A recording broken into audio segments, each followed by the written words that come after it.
event, insist on the best. Full Range Entertainment is a professional entertainment company providing a full range of services. From professional disc jockeys and MCs to catering and photography, when the details of your special day must be perfect, call us first. Wedding receptions, corporate parties, school functions, birthday celebrations, and more. We also have Birmingham's largest selection of karaoke tracks available. With over 40 years combined experience, Full Range Entertainment can provide you with the talent and professionalism you need and deserve to make your next event one you'll never forget. For more information on the full range of services we offer, call 533-HITS. That's 533-HITS. Or check us out on our website at fullrangeentertainment.com.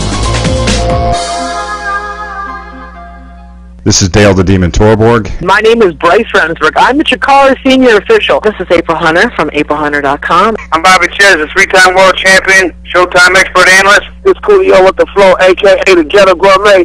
This is Dan the B7, the only Triple Crown champion in the UFC history. Hi, everybody. This is Jerry the King Lawler. That's right, WWE Hall of Famer. This is Jeff Damon from Deadliest Wear on Spike TV. You have tuned in and are now live listening to the three-time NWA Heavyweight Champion of the World, Scrapper Anna Pierce, and just like you, I am also locked in.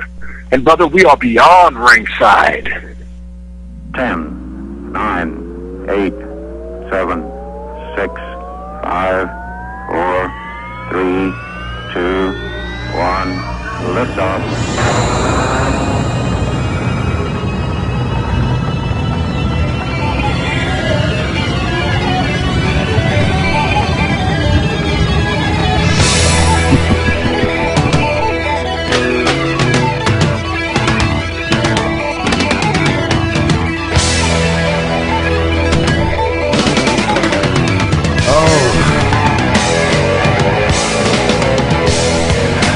I know how that just sounded.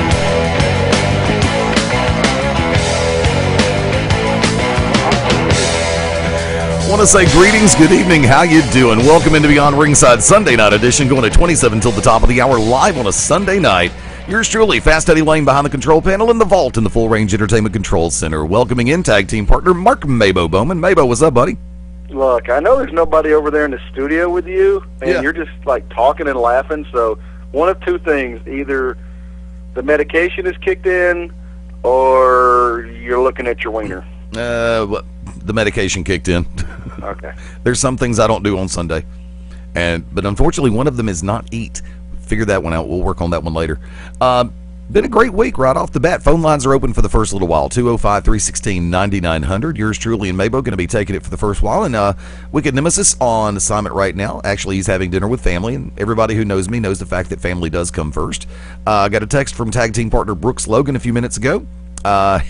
He said he was going to have to hold off on tonight because he screamed too much at the ACW show last night. So 2 big shows here in the Alabama market that I know of, and got 2 more on the way. So from what I heard about last night's event up in Carbon Hill, Wicked, I'm sure, is going to be coming on with us a little bit later, giving us the encapsulated version of a review, which the full version will be on his personal site.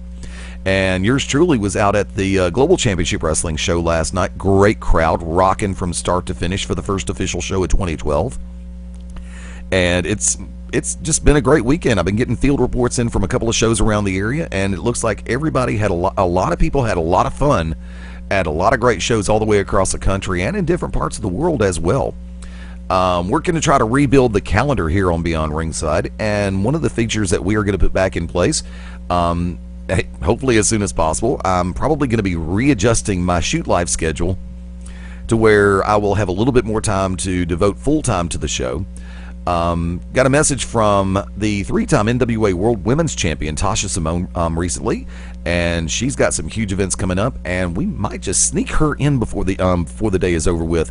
Also had a conversation with Mike Searcy, NWA Top Rope. They've got some great things going on over there.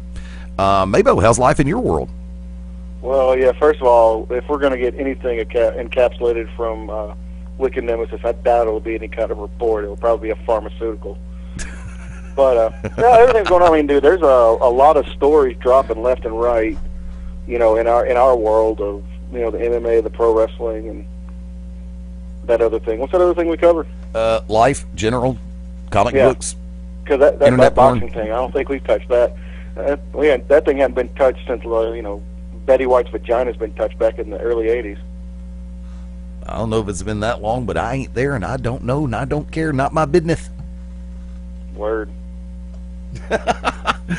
Speaking of word, you got a word that that comes to mind. Actually, 2 words: cyborg and steroids. Yeah, dude, she got busted for steroids. Was it 6th? What was the 6th? Friday? Yes. Yeah, basically, what's saying is the California State Athletic Commission has suspended and fined Strikeforce women's featherweight champion Christiane Cyborg Santos due to failed drug test. CSAC official today announced the fighter tested positive for stanozolol, LOL, laugh out loud. Not sure. Metabolites following a December 17th title defense at Strikeforce, Melendez versus Massengill. Massive Vidali, something like that. I don't know. Okay. Anyway, I don't know. 2 jabronis I've never heard of. But I'm sure our MMA fans have heard of them, and you know what? Kiss my black ass. I don't give a crap. But basically, dude, she's been suspended for 1 year. 1 year! Hold it. Wait a minute. Time out. Back up. Dude, okay. You said that, and you are more Caucasian than a cumulus cloud floating through in a summer day.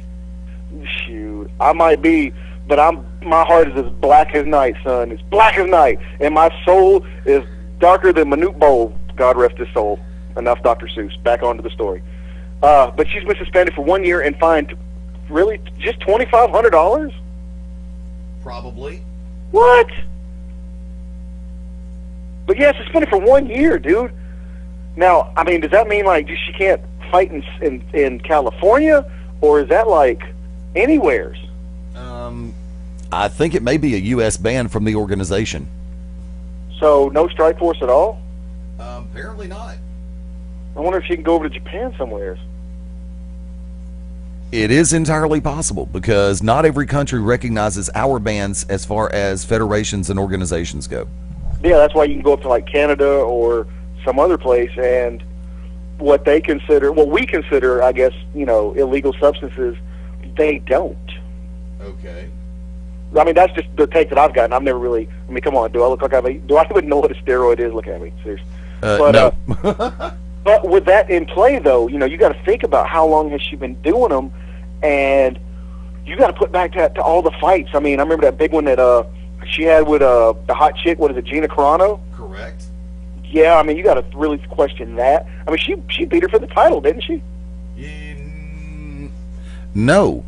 She didn't beat Carano for the title? I think Christiane Santos already had the title, if I remember correctly, in that fight. Oh, okay. Well, I mean, with all these, but didn't she fight some Asian chick a couple months back? Or yes.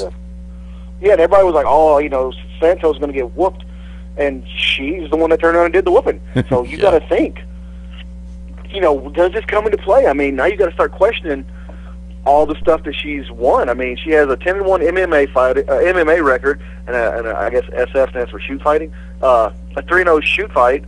She's won 11. She's had 11 straight wins, her 5th straight in Strikeforce. She had a 16-second knockout against Yamanaka Wakasaka. And I mean, dude, you got seriously. You just gotta question all that though now. Yeah. Well, I don't know how much you really have to question it because, realistically speaking, I believe that, okay, I'm not going to call BS as to how far back she might have been using them. I know that she has always had a very strong look to her. I think she that's looks like Channing Tatum. Okay.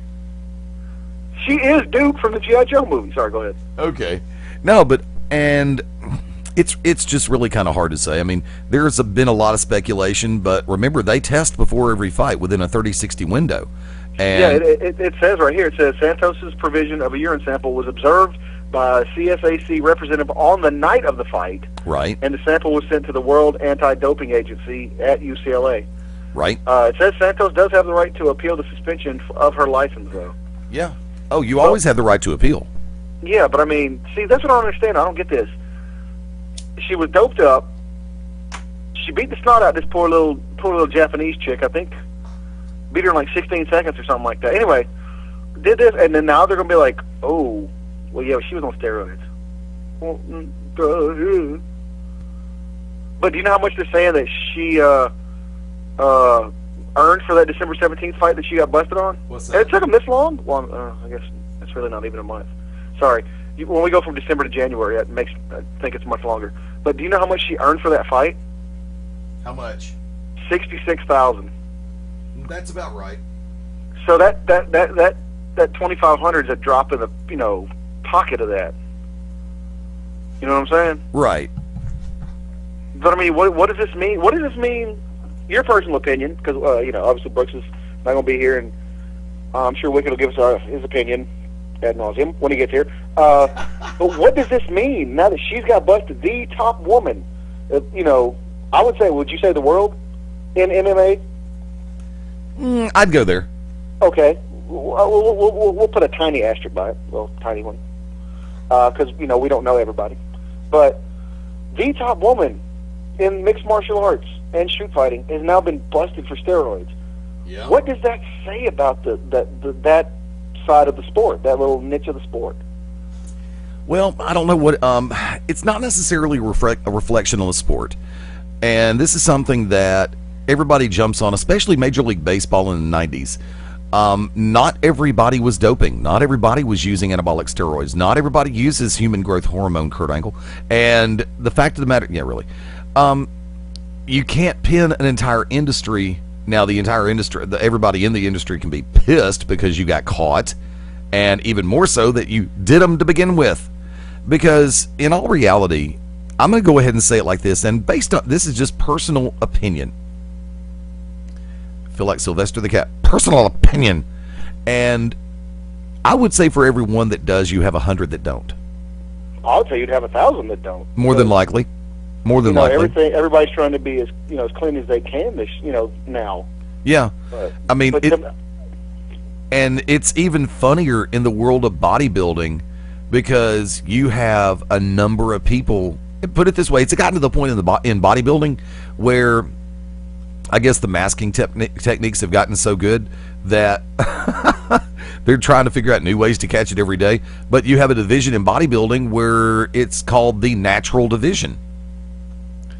And I'm sorry, I don't know why somebody would take the risk knowing what steroids can do to you. Oh, it'll never happen to me. Guess what? Horse crap. I call BS. It can happen to you. And chances are it will if you abuse them. Oh God, yes. Because I've never, I mean, when I was doing some powerlifting and seriously working out in the gym, I would never, I have an issue with needles to begin with. I'm sorry. If it's kind of like B.A. Baracus from the A-Team and the airplane. The only way you're going to get me a shot is if I'm already unconscious. And however, giving blood, that's a different story. I used to do that like every 70 days. But that's an entirely different animal. That needle doesn't hurt nearly as bad.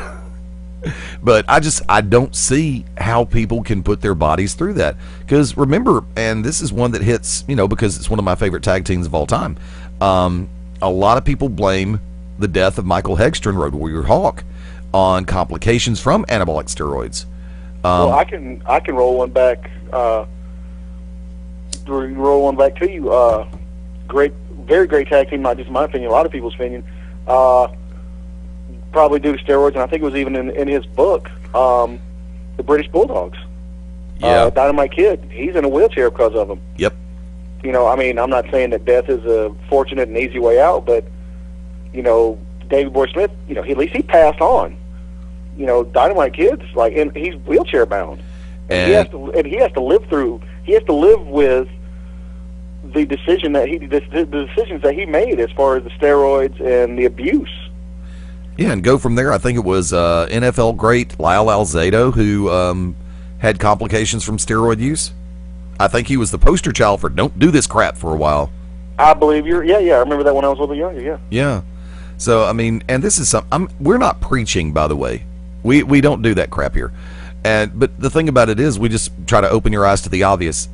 If you want to do something stupid to increase your bodily positioning, Get your cardio workout by coming to Birmingham and playing in the middle of Highway 280, and get your cardio by running around cars. Yeah. No end of that, right?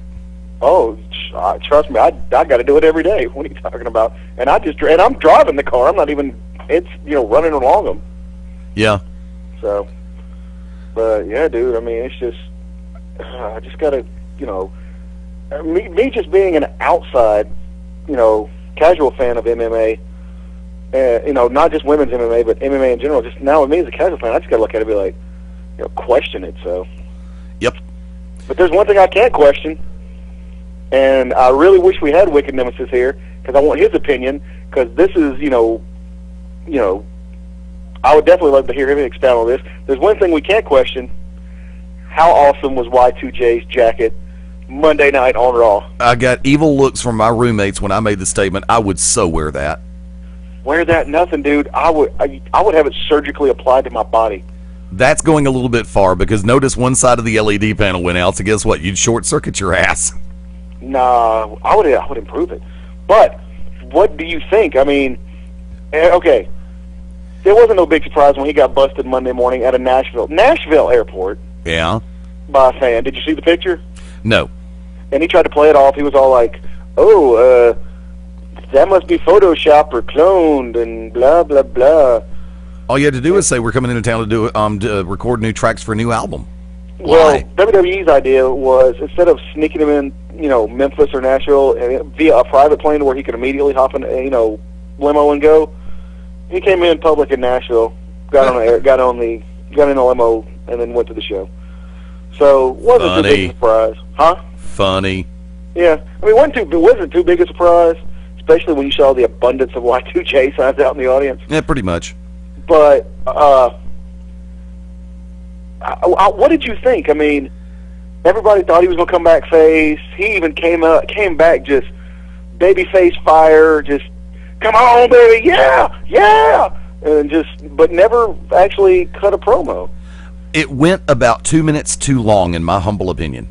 But did you notice that people were booing him at the end? Yes, because they were tired of him milking the crowd. Okay. Now, with that being said, don't you think that was something that maybe they had an idea from the start? Yes. Because what was it Honky Tonk Man used to do? Not much notable. Oh, come on, dude. Besides, don't let him hear you. Don't let him hear you say that. He'll probably sue us or something. Well, probably. Go ahead. Sue me for what? In the words of Sylvester Stallone from Rocky V, sue me for what? Now, I will say this, and let me go on to say this. Notable as of late, I'll put it that way, because I've actually reached out to Honky Tonk Man on a personal level to come on this show. I've never received even as much as an F off from him, and this is somebody who used to I marked out for Wayne Ferris back when he was here in the southeastern area at the territory known as Southeastern Championship Wrestling. Yeah, wasn't he like rock and roll Wayne Ferris? He was like that? punk rock Wayne Ferris. Punk rock, yes, thank you. Yeah. And I really would love the opportunity to have him on this show, but have yet to hear back from him. That email was sent probably about a year ago. So, hey, screw him. Well, anyway, back to the thing. What was Honky Tonk just known for doing? Just no matter how hard they booed him, what did he always say? Nothing notable. Good Lord, son, do your history. I was being a smartass. Go. It was always, thank you, you're a beautiful audience. I know you love me. I always know you love me. The Colonel tells me you love me. Yeah. Okay, and that made them boo him even harder. Oh, yeah. So, honestly, I think Jericho's kind of taking that and tweaking it, because let's be honest, he was all heel on his Twitter leading up to the debut. Right. And look what's happened the last two times he came back. He came back as face. Within 2 or 3 months, heel. Right. Even a lot of of the dirt sheets were saying, oh, he'll come back, he'll be face, and then probably right after Mania he'll turn heel, feud with Punk, yada blah blah blah. Right. So, to go ahead and literally shove that down their throat to the point to where, because he's one of those guys that no matter how he left, when he comes back, he's going to get cheered. Correct. Same thing with Taker. Taker would literally have to set a baby on fire on the stage, and I still think there'd be a small portion of the crowd that would cheer. 30%, probably. Yeah, I know I would. I would laugh first. Yeah. And then when I realized it was a real baby, I would stand up and cheer. But that's beside the point. He's one of those guys that no matter what, when he goes away and comes back, he's going to get cheered. Now, if a Chris Masters comes back, he's not really going to, it's going to go either way. Coin toss. I would say even in a couple of months when they bring John Morrison back, it's going to be on the fence. I'm going to ask. I'm going to interrupt for a second. Okay. Do you think they're really going to pop if and when John Morrison comes back to WWE? I think they will, but it will not be an epic one. It will not be the on the scale of a Jericho, a Rock, a Cena. Well, Cena had. Well, when Cena was out hurt and then he came back. Right. Like a Jericho, a Rock, a Taker, a Stone Cold. It's not going to be like that, but his niche, and then all the little girlies who just like to look at his sexy, delicious, hard rock abs and just. You're coming across poofy. What? Sorry, Sorry. Anyway, manly, steak, naked women, boobs. I think that they'll, he's one of those that he'll come out and they'll cheer, but then it's going to literally, first words out of his mouth are really going to determine how he goes from there. Jericho could have came up there and said, "I effed all your mothers," and they'd be like, "Yes, you did." So, I'm sorry, but that's just, that's what I'm saying. So I think literally shoving it down their throat, and here, you want babyface Jericho? I'm going to give you babyface Jericho. I'm going to give you diabetes from babyface Jericho. Well, here's the thing, and I was all over the idea of him doing it the way he did it, but in all honesty, it went 2 minutes too long. And there, the funny part about this whole scenario is, where do you draw the timeline? Where do you put everything back in play? Because there's a difference between, oh, I see what you're doing, boo, and boring. Well, see, that's really for the WWE creative to gauge. Excuse me. Okay, WWE creative, don't be dumbasses. It went too long. It was a beautiful. See, here's the thing. There's only two people probably right now that think it went too long. You and Brodus Clay. So, yeah, I think if they did go too long, it was Brodus Clay was like, that was supposed to be my spot. Yeah, really. But yeah, I mean, I wouldn't put a precise time on it. I would have definitely, shaved it down just a little bit. But knowing Vince, or at least knowing creative, they probably went, if this is what you're going to do, go run with it. Be over the top, be crazy. And I mean, at any point they could have gave him the go home signal to, just head up the ramp or whatever. So it was really up to them. It wasn't, I guess it wasn't really his call. They just said, go do it, and we'll tell you, we'll tell you when to cut. Yeah. And I mean, but did it set into motion what I think it's going to do? Yes. Definitely. Now, I'm getting reports from house shows that, Jericho is working house shows. He's not wrestling, though. He came out, basically did the same thing, except for Otunga came out, jumped on his case a little bit, and then Jericho slapped him in the walls of Jericho, and then left. Right. So, with that now being said, by the way, congratulations to Claudio Castagnoli, a.k.a.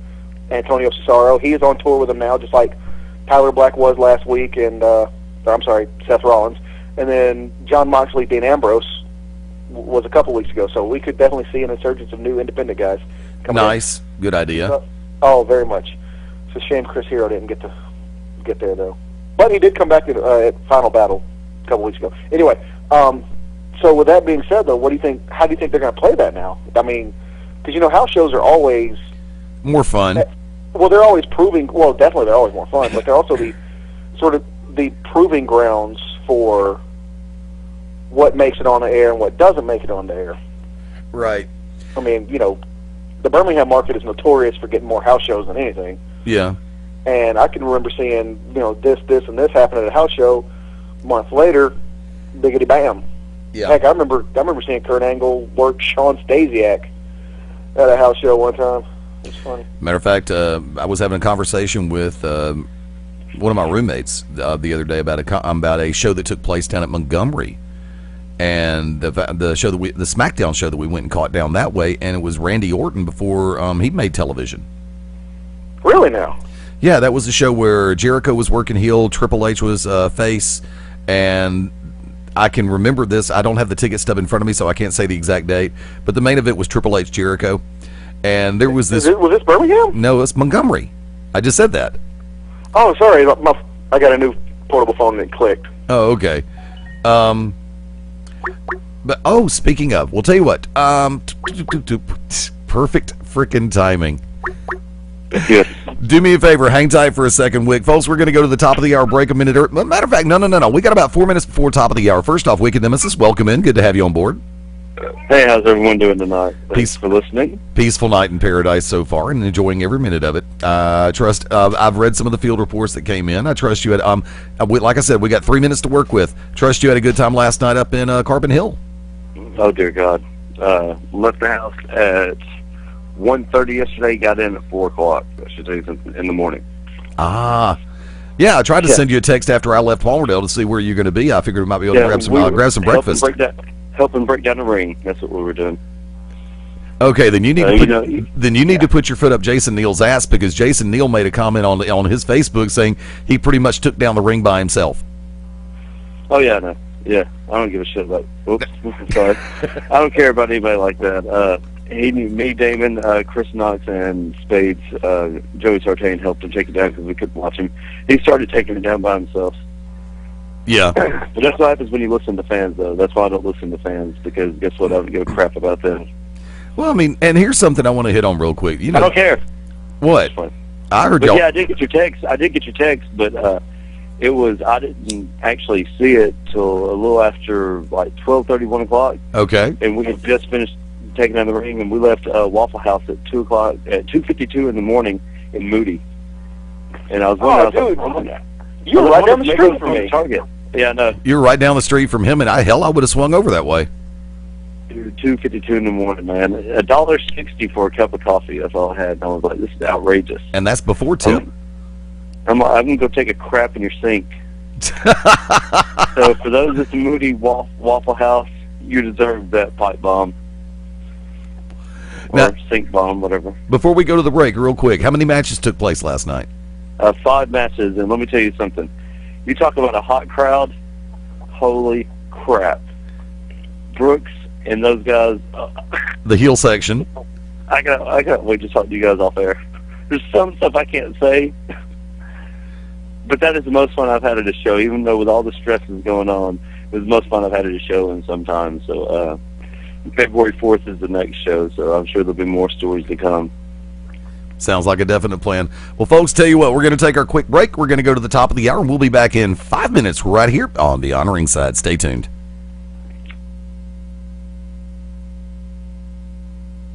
Hey everyone, my name is Bryce Remsburg. I'm the Chikara Senior Official, and wherever I am in the world, be it on the phone or the internet, there's no place I'd rather be than locked in to Beyond Ringside. 8. I deliver your Sunday paper every week. 7. We work on the same floor. 1 in 8 Americans is struggling with hunger. 6. Our kids walk to school together every day, including millions of children and seniors. 5. We chat in the elevator at work sometimes. 4. I'm your cashier at the grocery store. Who's the 1 in 8 in your life that needs help? You can make a difference through Feeding America at feedingamerica.org/1 in 8. A public service announcement brought to you by Feeding America and the Ad Council. Yo, what's up?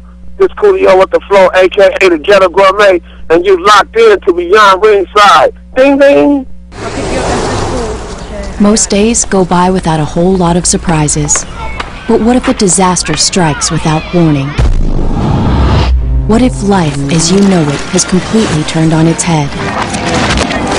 Would you be prepared? Before a disaster turns your family's world upside down, be ready. Get a kit. Make a plan. Be informed. Learn how at www.ready.gov. Brought to you by the Federal Emergency Management Agency and the Ad Council. Hello everybody, this is Dirty Dutch Mantel, and you're locked into Beyond Ringside.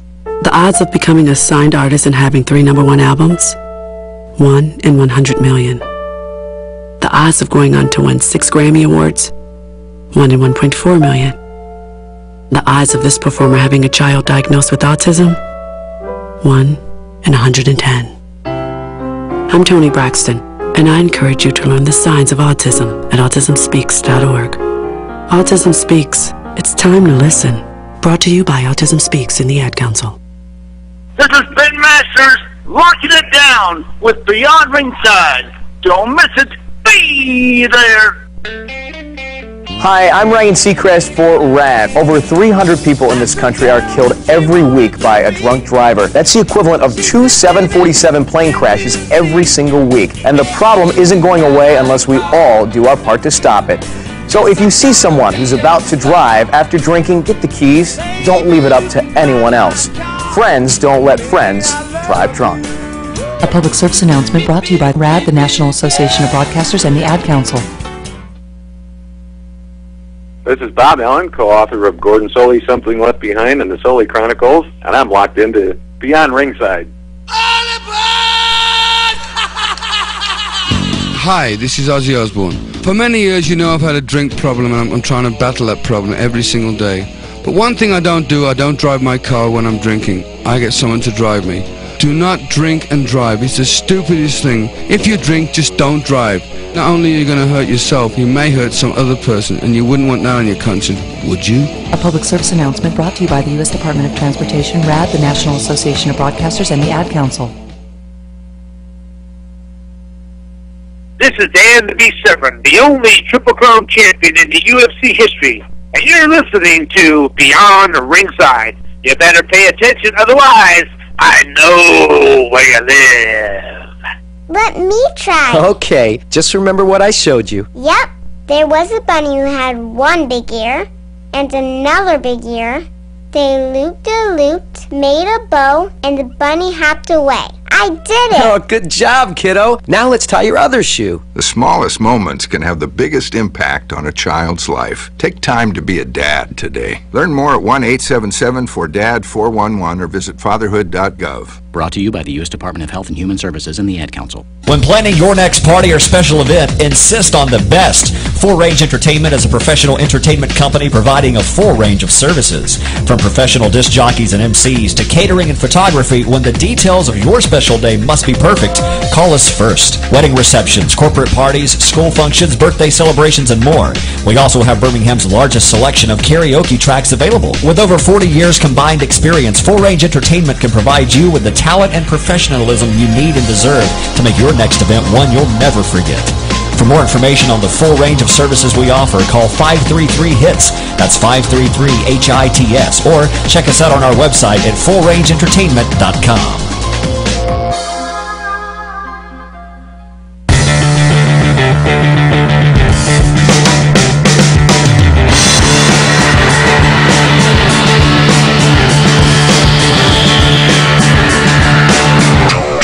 Confessions of a Potentially Perfect Parent, brought to you by AdoptUsKids.org. I don't know how to talk like a parent. When planning your next party or special event, insist on the best. Full Range Entertainment is a professional entertainment company providing a full range of services. From professional disc jockeys and MCs to catering and photography, when the details of your special day must be perfect, call us first. Wedding receptions, corporate parties, school functions, birthday celebrations, and more.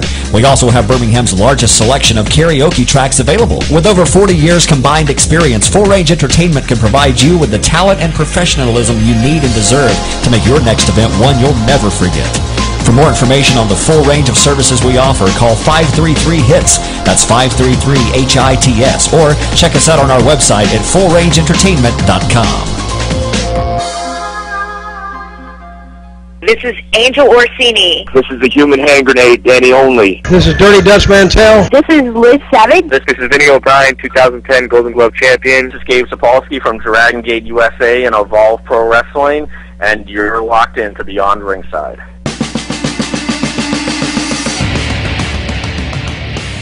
Welcome to the original Rockin' Wrestling Radio Show. Welcome to Beyond Ringside, your source for wrestling, MMA, and boxing in the Southeast. To contact the Ringside Roundtable of Beyond Ringside, email them at beyondringside@gmail.com. And now, your host for Beyond Ringside, the man, no myth, all legend, Fast Eddie Lane. Just after the top of the hour on a Sunday night, welcome into Beyond Ringside, live from the vault in the Full Range Entertainment Studios. Fast Eddie Lane, you got him right here. Why? because I'm awake, and that's highly debatable. Thank you, Mike Macaroni, for the introduction. Always great to hear your voice, my friend. Long time no talk to. Actually, it's been about 2 weeks. Like to welcome in tag team partners, Mark Mabo Bowman. That's right. Next time they put on a show, go out to ACW and support Team Gay Bacon. There you go. Like to welcome in tag team partner, the Wicked Nemesis. It's okay, everybody. Calm down. I don't need the search party. I'm here. My phone was blowing up. Where are you? You're not on the air. Yeah. No, Sherlock. And might I say, that's the fastest I've ever cussed on air on here. It used to be I'd never even cuss, and I blame Shoot Finish. You blame the steroids. Steroids? Yeah, we were talking about Santos getting busted. Cyborg Santos What? over in Strike. Oh, yeah. We talked about that, too. Oh, my God. The woman has an Adam's apple and a set of nuts. What do you expect? Dude, she looks like Channing Tatum. Dude, yeah, Channing Tatum was on steroids. Exactly. Cyborg is awesome. Do not get me wrong. We talked about this last night. I feel like she is the most dominant women's fighter of all time. Yep. But the thing about it, it's obvious that she's on steroids. Anybody that has been around more than one person that's done steroids and done steroids the right way, you can look at her and be like, you can look at most people and be like, steroids. And they're like, you can't tell just by looking at them. Yes, you can. Yep. Wind straw and all that shows up. If you have acne the size of most people's fist on your back, I'm pretty sure I know what's going on. If you're losing your hair at 29, Scottsdale, then I know what's going on. Hair follows, but not allegedly. But yeah, she was, and it was obvious. I hate she got busted. And what was real fun is a lot of golfers used to say Tiger Woods was on steroids. And then as soon as they started testing for steroids, all of a sudden his knee breaks down and this and that. And then he had the doctor. They got busted for putting those whatever it is that they only do in Canada that's illegal here, and it's pretty much like ice hockey, human growth hormone in you. No, that's funny though. Human growth hormone. It was some type of surgery that the guy was doing, and he had actually worked on Tiger Woods, and the guy's doing jail time right now. This is totally off topic and off kilter, and I'm just going to go ahead and say it. For some reason, the minute you said things they do in Canada, I just had a complete flashback to Weird Al Yankovic's retake of Canadian Idiot. Never heard of that. But, if you've never heard of it, oh my God, go back, go look it up on YouTube. It's there. But that's Cyborg. I mean, that's huge. A lot of people are, no, it's not. The most dominant fighter of woman fighter of our era. Yeah. Probably of all time, busted for steroids. That's huge. It just goes to show you that women's fighting, boxing, wrestling, none of that is taken as seriously as it should be. See, there is one fight that I would like to see, and the two of you may not be familiar with who she is, even though I've discussed her here on the show. The lady's name is Ronda Rousey, nicknamed Rowdy Rousey, and she has had, I believe, her fourth pro MMA fight. She does work with Strikeforce, and so she would be in line to face Christiane Santos down the road. Ronda Rousey is nicknamed the Arm Collector. All of her, seriously, her main victories, all of her victories in Strikeforce have come via armbar. And the last fight that I saw her in, she absolutely massacred her opponent's elbow. I mean, that elbow was torqued and out in she won in less than 2 minutes at the first round. And the minute that she got her armbar... I would tell you this, though, Eddie, in all honesty, I would put Pandora against any woman besides Cyborg or what's her name, in Haywire. The kickboxer. Yeah, Gina Carano. Those are the only two I wouldn't put her up against. But her doing, because she trains every Monday night for MMA. Nice. Pandora does. I would put that, and what you're talking about, to have 4 victories and all by one move, because you would think, okay, well, she's done this, we're going to go up against this.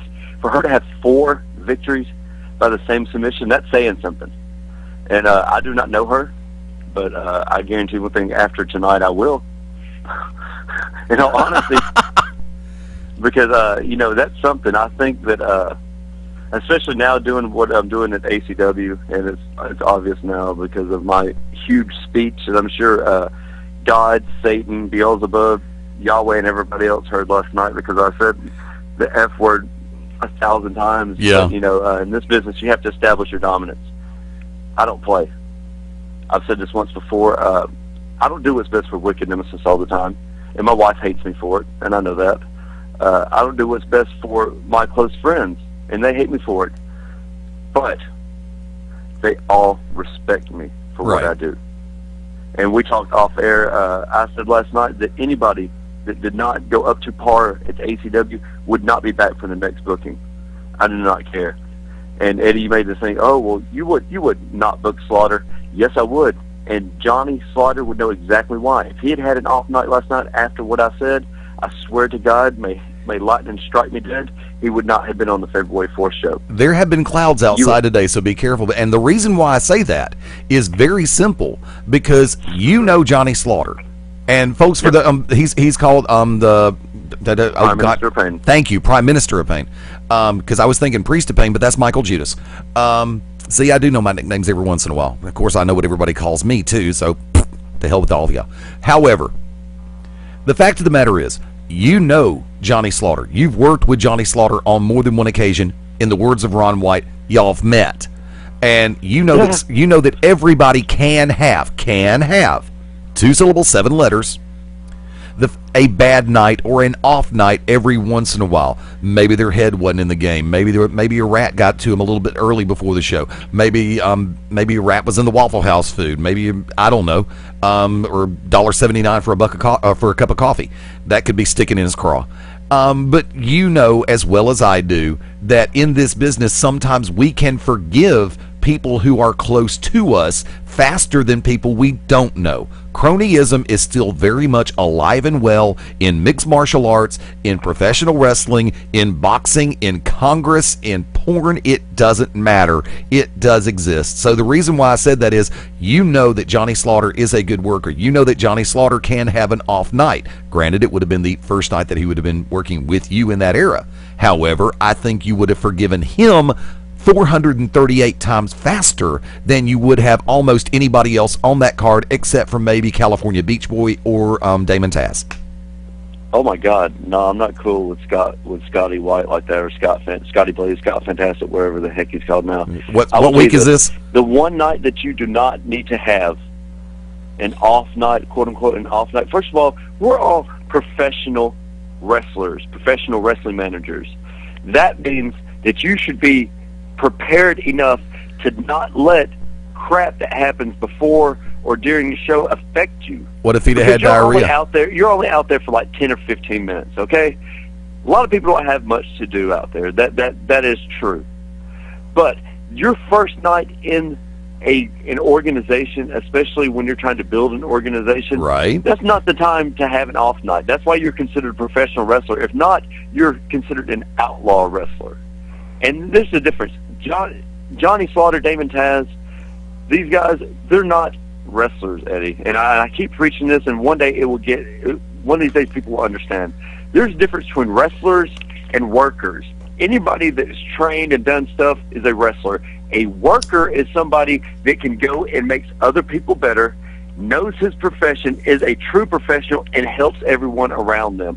Jack Lord has been in the business. I'm going to talk about Jack Lord from Hawaii Five-0. I know who you're talking about. Alabama legend, Jack Lord, was in attendance last night. Mike Jackson will sue you for saying that. I told everybody backstage, I said, that man right there has been in this business more than all of us combined. Which obviously isn't true because, he's not that old, but Canville, no she'll pass.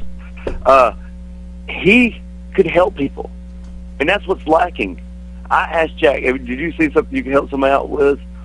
Well, we could this here and there, and he would tell me, and then I would take what I saw, and I would tell them. Luckily, the first match got changed around. The first match, I know you guys were talking about Jericho, and I think that's one of the greatest comebacks in wrestling history. I'm sorry, Mabo, if you would just give me just 1 minute to say this. First match got changed to a triple threat because we had 2 no-shows. First match was Hard Luck Eddie Wilson, a lot of people know. Then it was got him Cody Windham and Big Clyde. Now, Hard Luck has been around for some years. To me, Hard Luck, I thought I had great hair.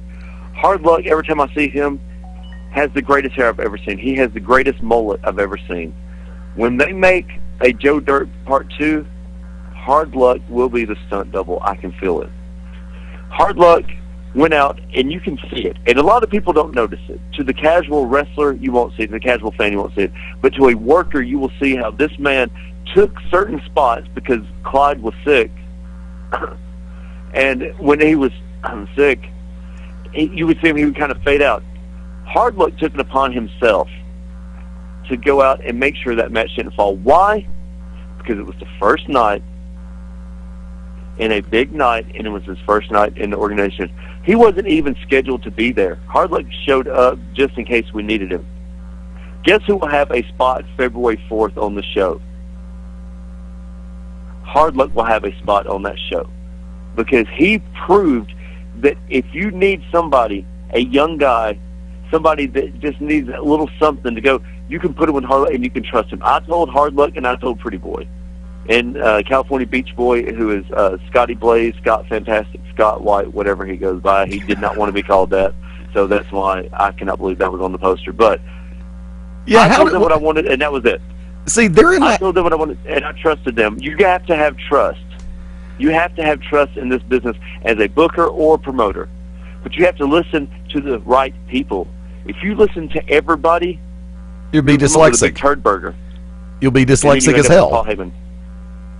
You'll be what? I said you end up like Paul Heyman. Oh, okay. I thought you said like Ace Haven. I'm going, wow, that's a segue. But no. Actually, Ace Haven, I actually got Ace Haven coming on February 4th. Yes, that's right. Wow. And I have more surprises. Okay. There are several people going to be on this show February 4th. You're going to be like, oh my goodness. You know why? Because these people I know will go out and get their absolute best. And I don't give a crap who you have heat with. I don't give a crap who it is. If you are the best, if you have that purpose of what's good and to make Alabama wrestling once again actually something that somebody gives a crap about, I will have you on my show. I promise you that. Well, speaking of shows, you will find me. Speaking of shows, let me segue for a minute. We're coming back. We're taking to a different area. Okay. From this point, there is a rumor abounding, and I think it's more than just a rumor, that I believe it's going to be on the 21st. You're going to be making an appearance, and possibly more than just you, will be making an appearance in Lebanon, Tennessee, because I believe it's in the works that Tasha Simone and Pandora, your charge, will be hooking up. Oh, yeah. It will be for the NWA Women's World title. And as I've said 2 weeks ago on the show, anything NWA affiliated was what I wanted. I grew up in the Southeast, so I saw a lot of WCW and NWA. Right. I knew what WWE was, and I wanted to be in the WWE, no doubt. But I knew I had a better shot of being something in NWA. Had some guy named River, I'm sorry I didn't catch his last name, D'Angelo, River D'Angelo, came up to me and tell me at the end of the show, he's like, well, you know what, kid, you've got a good look, this and that. And I said, whoa, I've been in this business 5 years. Don't talk to me like I'm a greenhorn, please, and do not try to tell me to stick with what because he started telling me to stick with what you got, kid, man, you got it going. I know I've got it going because I busted my ass for 5 years. I've missed birthdays, funerals, weddings, anniversaries to go out and be the best. Don't blow smoke at my ass. Thank you. I don't need an ass kisser. I've got Fast Eddie Lane for that. And I've got Wicked Nemesis for that. That's right. That's right. You tell them. Because the first chance they say, when everybody's like, well, oh, and we had a ring announcer too. A ring announcer. Let me tell you something. If you're a ring announcer, you should say your name one time. Some people don't even know who the hell Eddie is, surprisingly, at these shows. Because he says his name one time at the beginning of the show, and then that's it. He doesn't go in like, oh, this is Fast Eddie Lane, and this is going to be for the GCW title. No, that's not what Eddie does. Nope. If you come to me and tell me, well, they used to have me as commissioner, this and that, I don't care. That was another time. No Mark is going to be a commissioner. No Mark. And let me tell you this, guys. No Mark, no fan, except for Mark Bowman, should ever touch your titles. There's people that will never wear those titles in their entire careers. Make them mean something. I would not allow a single person to touch that Southern Heavyweight title before the Pretty Boy, Fantastic match, Scotty Blaze, whatever. Because only workers should touch those titles. True.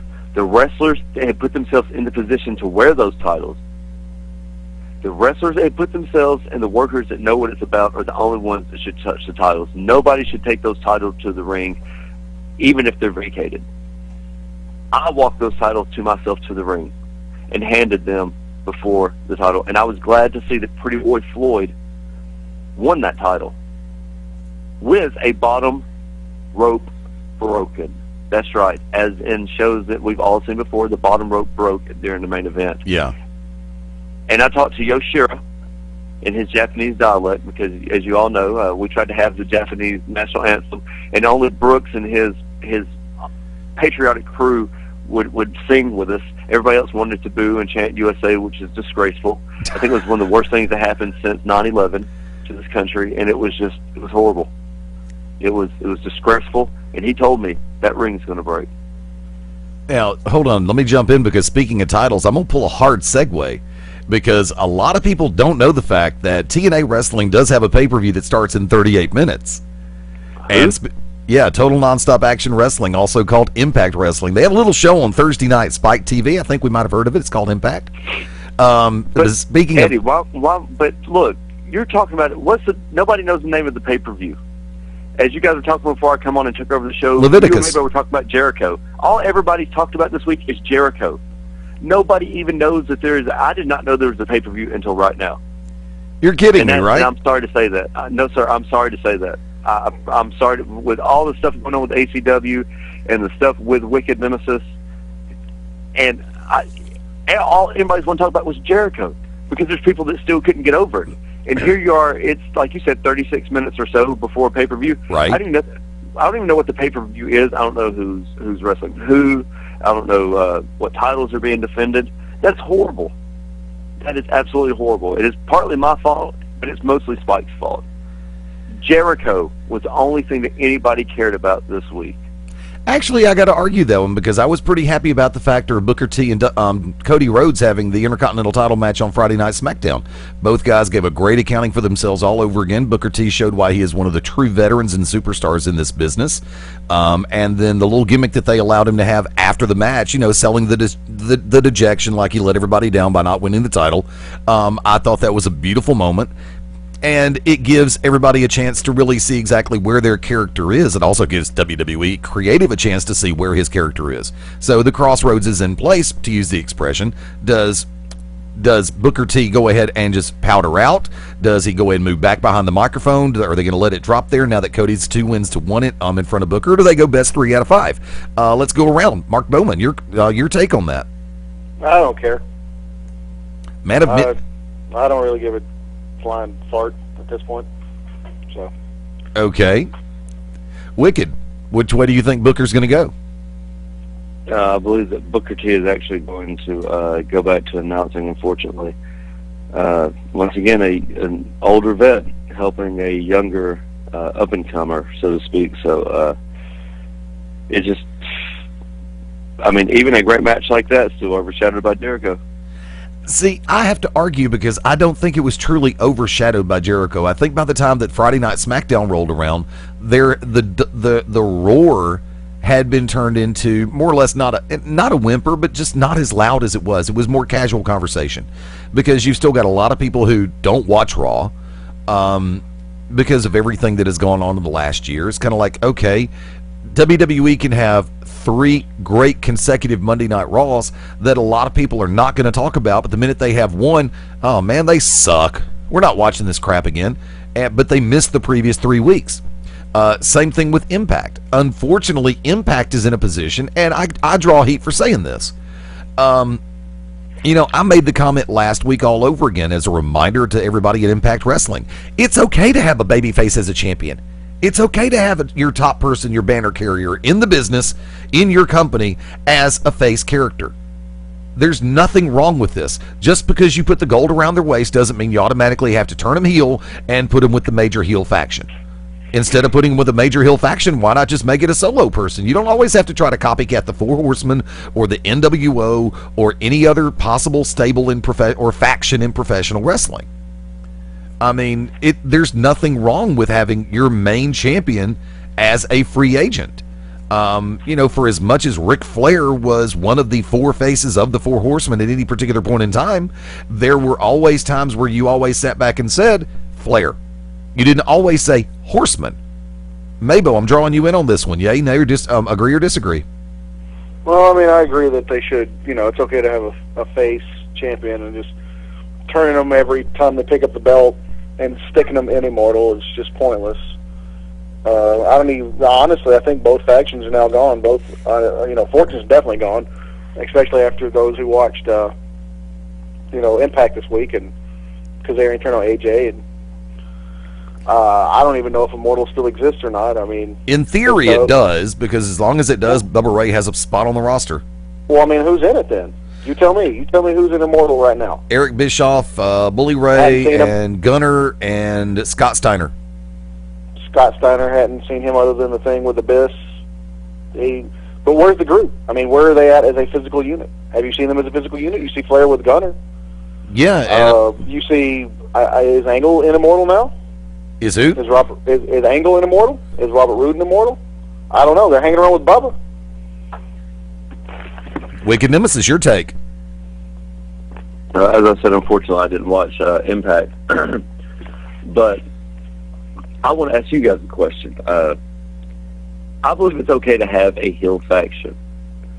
Babyface should not have factions for this fact.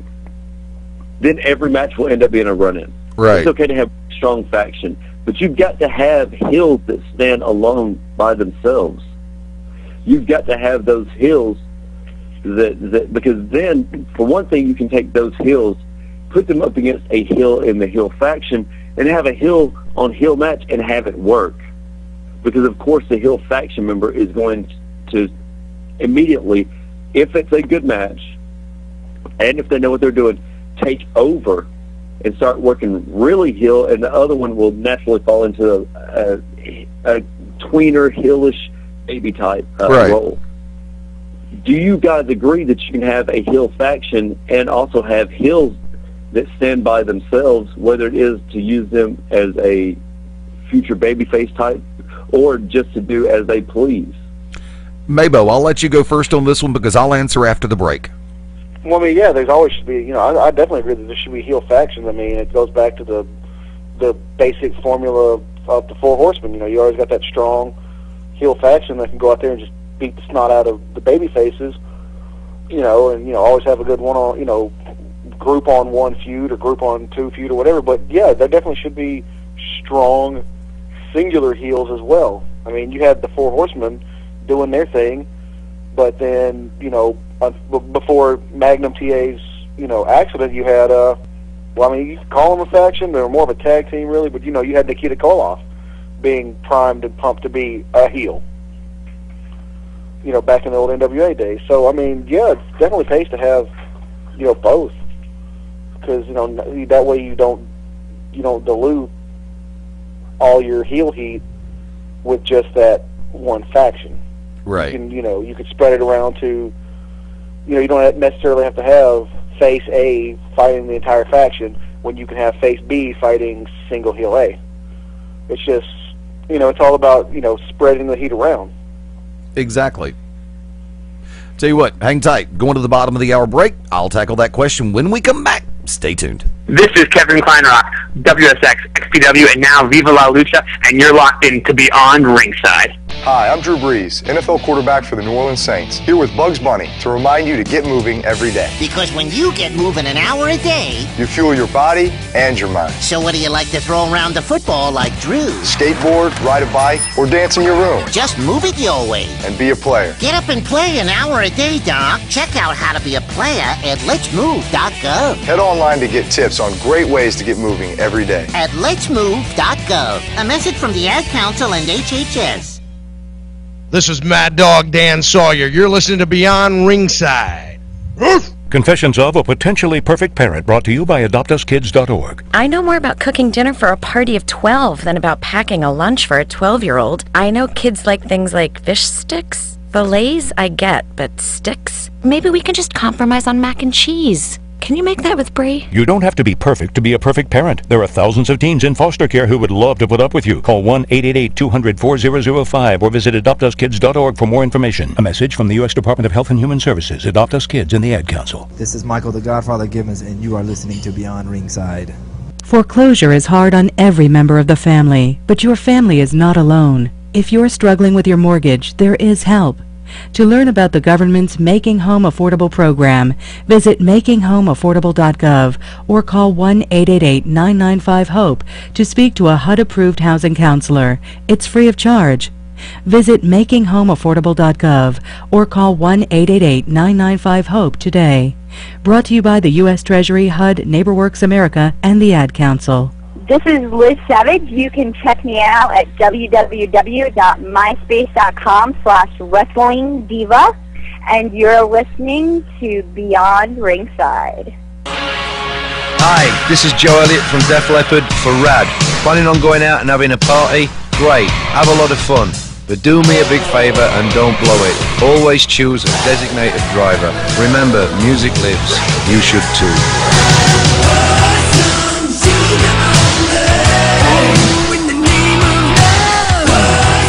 A public service message brought to you by the U.S. Department of Transportation, RAD, the National Association of Broadcasters, and the Ad Council. This is Dale the Demon Torborg, and you're locked in to Beyond Ringside.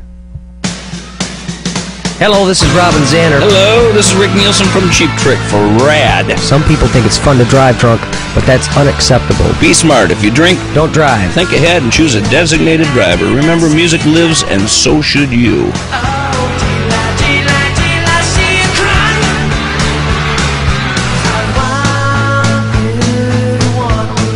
A public service message brought to you by the U.S. Department of Transportation, RAD, the National Association of Broadcasters, and the Ad Council. You have tuned in and are now live listening to the three-time NWA Heavyweight Champion of the World, Scrapper Nana Pierce, and just like you, I am also locked in. And brother, we are beyond ringside. Citizens of America, this is a message from feedthepig.org. Americans spent more money than they earned in 2005. This is the first negative savings rate in the U.S. since the Great Depression. America, we must start feeding the pig. On the 1st and the 15th, we must pay ourselves before we pay anyone or anything. We must make a budget. Even consider cutting up a credit card. Log on to feedthepig.org today. Find the benefits of saving for every stage of life. Brought to you by the American Institute of Certified Public Accountants and the Ad Council. This is Theodore Tutwiler III, the cock of the walk, and you're locked in to Beyond Ringside. There once was a boy wizard whose name was Larry Smarter. Larry, why weren't you in Professor Dinky Doodle's mythical creature classification class? Well, I'm taking Algebra 2 in a foreign language. Oh, so you can talk to unicorns? Not exactly, unless they're French. Larry wanted to go to college, so he visited knowhowtogo.org to find the classes he really needed. Getting into college doesn't happen magically. Learn more at knowhowtogo.org. Brought to you by the American Council on Education, Lumina Foundation for Education, and the Ad Council. Johnny Swinger here, the king of swing. So don't sing it, swing it. And remember, you're locked in to Beyond Ringside. Welcome to Move Time Radio, presented by the Arthritis Foundation. And we're smack dab in the middle of our dance-a-thon to fight arthritis pain. Me, I've been grooving for 10 hours straight, baby, but I'm a boogie machine. See, movement is just one of the ways to help fight osteoarthritis pain. Another is weight loss. You get rid of just 1 pound. That's 4 pounds of pressure off each knee. For more information on managing pain, visit fightarthritispain.org. Then meet me on the dance floor. This message brought to you by the Arthritis Foundation and the Ad Council. This is Jeff Damon from Deadliest Wear on Spike TV. Hit me up on my website at www.jeffdamon.com. You're locked in to Beyond Ringside.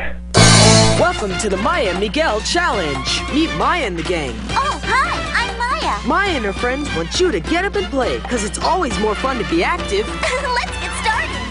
Just go to letsmove.gov and look for Maya and Miguel. You'll find tons of fun activities that'll help keep you healthy and active. Whether you play sports, run, dance, or jump in place, just get up and play at least an hour a day. Take the Maya and Miguel challenge today at letsmove.gov. A message from the Ad Council and HHS. This is Vinny O'Brien, 2010 Golden Glove champion, and you're locked in to Beyond Ringside. Hi, this is Little Steven for Rad. We all got to party now and then, but we've got to let somebody else do the driving. Please don't drink and drive, and don't drive with somebody else who's been drinking. Thank you. A public service announcement brought to you by the U.S. Department of Transportation, RAD, the National Association of Broadcasters, and the Ad Council.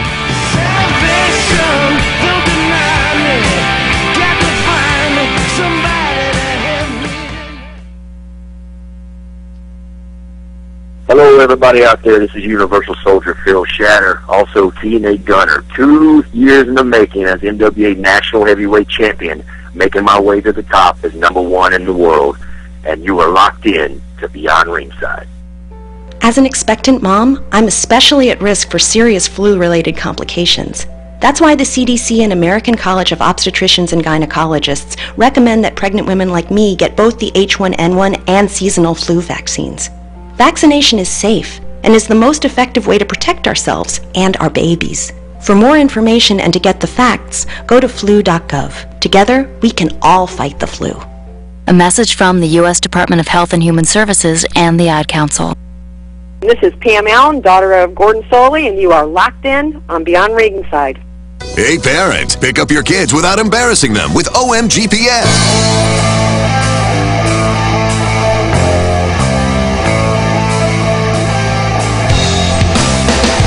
And welcome back in Beyond Ringside, 22 before the top of the hour on the live edition on this Sunday night, January the 8th, 2012. I'm waiting on 12/21/2012. Guess what? Starship Earth will go ahead and just make its way back towards somewhere else. Fast, steady lane of the control behind the control panel this week. And welcoming back in Maybo, Mark Bowman. Yeah. Wicked Nemesis. Yes, sir. How we doing? Good night so far. Phone lines open, 205-316-9900. Tackling the question, I want you to restate the question that you asked to us before the break. And I'm going to tackle that one. I asked, would you be willing, because I said I would not be willing to pay someone that come in to just do ring announcing. Oh, no. More than I do the talent that actually takes the bumps in the ring. You're talking about, no, the question was the heel faction thing. Sir? The question was about the heel faction. Oh. Not the... That's were you able? Was it good to have a heel faction and still have heels that stand alone by themselves, either able to switch them to eventually use them as a babyface heel versus heel type, or to have them do their own thing without that? I will give you the perfect answer on this one, and you know that I'm going to go in this direction. 4 horsemen: Ric Flair, Tully Blanchard, Arn Anderson, Barry Windham. The reason being, not the first incarnation, but the third. The reason being, Barry Windham was a tremendous standalone babyface. His character came along, and Barry Windham came along with this business beautifully. Arn Anderson was brought into Crockett Promotions as part of the new Minnesota Wrecking Crew with him and Ole Anderson. Arn developed into his own great single competitor as well. Remember, National Heavyweight Champion, World Television Champion, as well as World Tag Team Champion with Tully Blanchard. Same thing with Tully Blanchard. Super Brat. Tully Blanchard, great on his own as a single, but also great in tag team and in faction. Ric Flair. Enough said. I think I covered that one a little bit earlier in the show. They were at their best when you had, because remember, for the longest time it was the Horsemen on Dusty, and Dusty would have rotating partners, whether it be the Rock and Roll Express, Wyndham before he turned heel, Magnum before the wreck, Nikita afterwards, and the factor remained as there was, when it built up to the War Games, the first War Games, it came down to the factor of almost like, and you're going to laugh when I say this, the challenge of the Super Friends. You had the Road Warriors, Dusty, and Nikita, who all had their own reputations, coming together in a war game circumstance to take on the Legion of Doom. Sorry about that. I have to put that name there, even though it was LOD Road Warriors. Sorry. But you had the Super Friends, the Superpowers, taking on the Legion of Doom in the Four Horsemen. Once again, 4 singles who made a great faction. The reason why the original NWO worked is because when Hulk Hogan turned, he was already a good single. Scott Hall was already Razor Ramon. Kevin Nash had already been Diesel. 2 out of those 3 had already been heel. Hogan at that point had been long ago heel, but nothing recent. I'm sorry. I think you misunderstood the question. I'm asking, can you have a heel faction and at the exact same time have strong heels that are not in the faction themselves? Yes, I can do. Okay, yeah, I did digress on that, and I apologize. Yes, you can. Case point scenario, and I'm going to use a local example. Global Championship Wrestling and Team Apocalypse, led by Howard C. Cross. He had a strong stable of heels, but he didn't have every heel. Wild Thing Will Owens was not a part of Team Apocalypse. There was a time where Mudbone was not a part of Team Apocalypse, and those are strong, individually standing heels who are not inside the faction. There was a point where I believe it was Will Owens was GCW champion, but Team Apocalypse had the tag champions. So yeah, it is possible to have a solo standing heel who's not a part of a faction. And the run-ins and the talk about a case point in the scenario outside of the Birmingham area. We talked about at one time when the Koloffs, when it was the Four Horsemen and the Koloffs were still a heel tag team. Right. At one time, I mean, one of the things we always talk about, and you can point to DX. DX. We always go to the Horsemen. Let's go because we have a younger crowd. DX. When DX was doing their little heel faction of Road Dogg Jesse James and Badass Billy Gunn, Shawn Michaels, and Triple H. And don't forget Sean Waltman in that mix. Can we name somebody that was like a strong heel at that time besides Undertaker that was that stood by themselves during that time? I don't have the roster in front of me from that timeline. I can't answer that right off the top of my head. Mabo? Well, it depends on how strong you want to go, but I mean, Goldust was, I think, still heel at the time. Kane had already come in, and he was busy setting people on fire. Yeah. Mankind was doing his thing. This is all before he turned. Was The Rock out of Nation of Domination at that point? Well, I mean, you could turn around and flip that back. You could say Nation of Domination when they were all running things, and Shawn was turning heel, or when when the Hart Foundation was running around, and then Shawn was still kind of heel at the same time. Right. So, yeah, I mean, if you want to go that, but yeah, I mean, they were, it's like I said, it's like Eddie said, I'd have to, I have the roster on my mind. I'm just trying to figure out at what point who was with what, when, where, why, and how. And heck, you could even technically, Stone Cold was still working heel when it was just Triple H, Shawn, and Chyna, and then eventually those two paths collided after the whole, screw job. Yeah. So yeah, it has happened before, and I think it can happen again. I think you need to have a strong heel presence outside of a faction. And this is just my opinion. I think that I don't think WWE could pull that off right now. I think if somebody were to pull off strong heel faction, strong singles heel, it would have to be, if we're talking about on a more national televised medium, would have to be TNA. But they can't sit there and rotate out people every 5 minutes. Yeah, that was. If you're going to have this group as a heel, have them be a heel, have them be established as a heel, and then if you want to make, have Kurt Angle do a heel run by himself, then do so. If you want to have Anderson do a heel run, or even Bobby Roode try to do a singles heel run, that's fine. I don't think WWE can pull that off right now. Not because they did. Well, I don't think they could.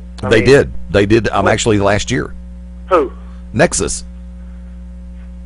Because you had strong. We said strong heel. We said strong heel faction, not a bunch of guys who they were trying to get over with the crowd, which they successfully did. But they did. So it turned into a strong heel faction. I would never say they were a strong. They were a heel faction. I wouldn't say they were a strong heel faction. That, and if you think about it, and it wasn't last year, dude. This was 2 years ago. I know, 2 years ago. But Nexus finally died. There was too many of them, and they dissolved too quickly. Brian Danielson, fired. Skip Sheffield, hurt. Michael Tarver, hurt. Otonga, and fired. Otonga, made of cardboard. Pretty much. So, I mean, and then the only mouthpiece you had was Wade Barrett. I mean, Gabriel and Slater, they didn't say much, if anything. They needed Wicked Nemesis there as a manager. It'd be I would agree if they took out Wade Barrett, because Wicked and Wade Barrett's literally standing shoulder to shoulder in height, and Wicked's mohawk overshadowing him.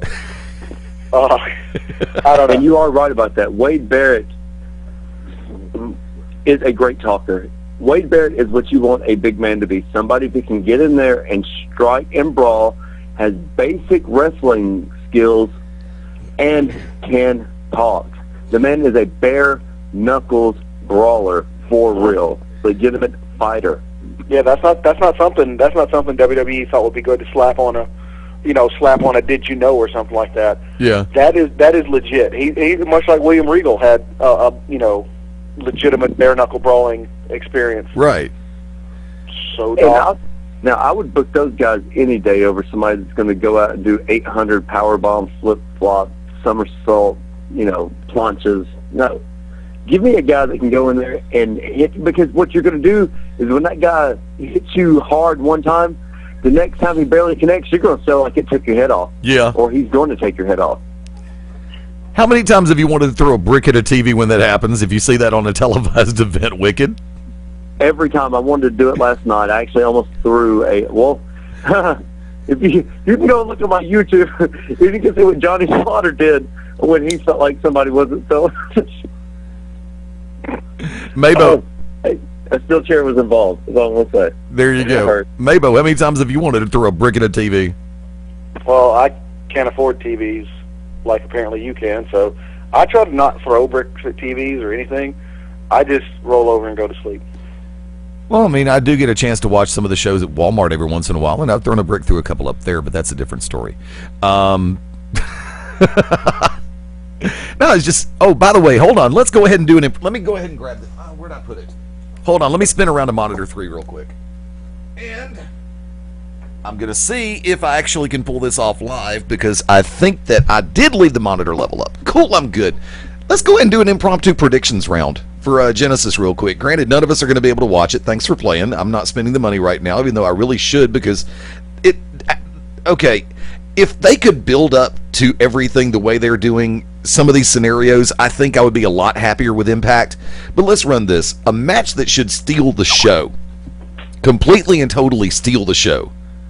Rob Van Dam versus Gunner, one-on-one. Mabo. See, as much as Gunner's been just rolling through people, honestly, and he has, and he deservedly so. I think that it'll probably stop with RVD. That, and if you do the old formulaic, what happened at the last show kind of reflects the opposite of what's going to happen at the pay-per-view. Then RVD almost got pile-driven. So I'm going to say RVD, but I agree with you 100%. That's going to be, aside from just the billions of spots in the X Division title match, as far as just a good wrestling match, I'll go with RVD and Gunner. But RVD will win. Okay. Wicked Nemesis. Are we going shoot, or are we going work? Who do you think's going to go over in the match, and then go ahead and shoot? First shoot. First of all, I think that Rob Van Dam's going to go over. Here's why. You're talking about two people renownedly known for forgetting what in the hell they are doing. Okay, this is exactly what's going to happen. Sometime during the match, Rob Van Dam, who's probably stoned, allegedly, is going to forget a spot. During this time, this is going to cause Gunner, because when Gunner, as Phil Shatter had Bailey is a manager. Bailey should have won the Manager of the Year. I should have finished second. Charlie Cash should not have won it for Georgia Wrestling history.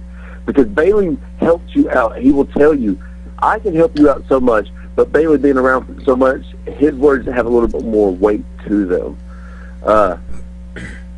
when Shatter would get kind of lost, or Bailey would relay to him what he needs to do. I'm just now starting this year. I've started to do that because Bailey showed me how to do it. He will get lost. Rob Van Dam will get lost, and Gunner will grab him and slam the hell out of him because Gunner is a legitimate wrestler. Okay, when this happens, this will turn into a brawl. From this brawl, after everything calms down, the veteran will take hold, and the veteran will win. See, I would love nothing more than for Gunner to go over in this match, because Rob Van Dam, doesn't need a title to be over with the people. Sorry, he doesn't need a belt to be over with the people. And this is not a title match, so it's kind of a moot point, but I'm leading up to this. Rob Van Dam's following is not going to be upset. Those who, RVD, G-hole, they're not going to be upset if Van Dam does the honors for Gunner to help keep getting this kid over. I say kid because I'm older than him. I have a tremendous world of respect for Gunner, i.e. the Universal Soldier Phil Shatter. And see, I do get my nicknames right every once in a while. Thank you, Naked Nemesis. And inside joke, very inside. In this situation, I think Gunner can use the victory more than Rob Van Dam needs it. Do I think Gunner needs the win more than Rob Van Dam? Almost. But in my heart, I think the smart thing to do is to put Gunner over RVD, whether it be by a screw finish or whatever. Moving on. But I think they're going to put RVD over, but I really want Gunner to go over. In what I'm going to call Fish Sticks Part 1, because there are 2 Fish Sticks matches on the card. D'Angelo De Niro versus Devon. That storyline has been building where the sons have taken D'Angelo De Niro's side over their own father, Devon, and I'm still trying to figure out why he names his sons so close to each other's name. That way he could actually screw it up. Mabo. Good God, I hope. I know it's not going to be, but I hope this is the end of the whole angle, please. For crying out loud. I got a feeling Devon's going to go over there. Okay, Wicked.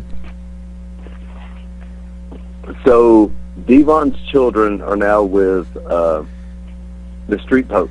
Pretty much, because he's been putting over the fact that he's more of a father to them than Devon is. He can teach them better lessons than Devon does. Oh boy, is somebody going to slam a cigarette in somebody's eye? Will that happen? I'm probably doubting it because I think Universal Center is not smoking. Well, there's your ECW reference. Somebody paid me $350 to come announce for him. I think that Devon's going to go over and get his kids back. That was a Sandman reference to something that happened. I know. No, we know you know, Eddie. You're 106 years old, but it's for those who don't know the history of ECW. Which was brilliant booking, by the way, because they kept Sandman off-road for like a month or two just to sell that whole angle. Anyway, what's your opinion, Eddie? I am so sick and tired of family members being brought into storylines. It's not even funny. That is why I quit watching this storyline. Open notation to whoever's writing this crap. Go on strike, please. Like they made jokes about it a couple of years ago. Whoever's writing this storyline, please go on strike. D'Angelo, the Pope versus Devon should be a good match in and of itself. You can build the storyline without including the kids. Sure, Devon trains his boys. Yay. I'm sure they're going to be great wrestlers and great workers in this business soon. But as far as this whole storyline goes, where I took your kid out from under you, I'm the new popsicle man, here's my little stick. It's stupid. Why did you just go all pedophile with that, dude? Because that's the way it's coming across on screen. No, it's not. He's just coming across as I'm a better father, not I'm a pedophile here.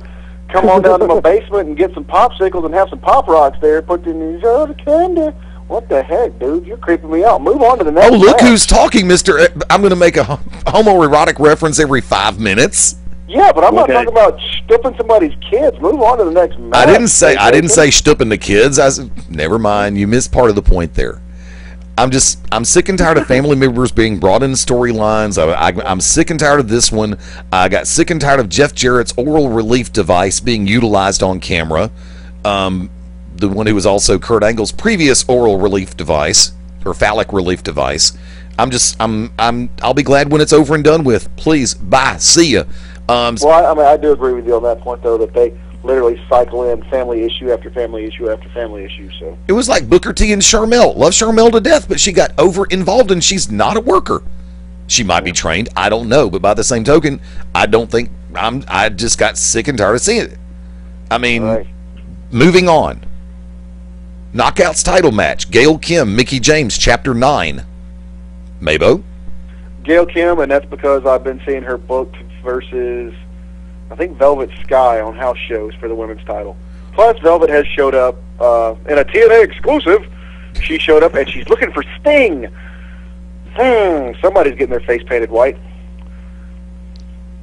No comment. Wicked Nemesis. Gail Kim. They spent the money to get her back. They're definitely going to utilize her. How about putting over some of your younger talent, TNA? There you go. Yeah, I know.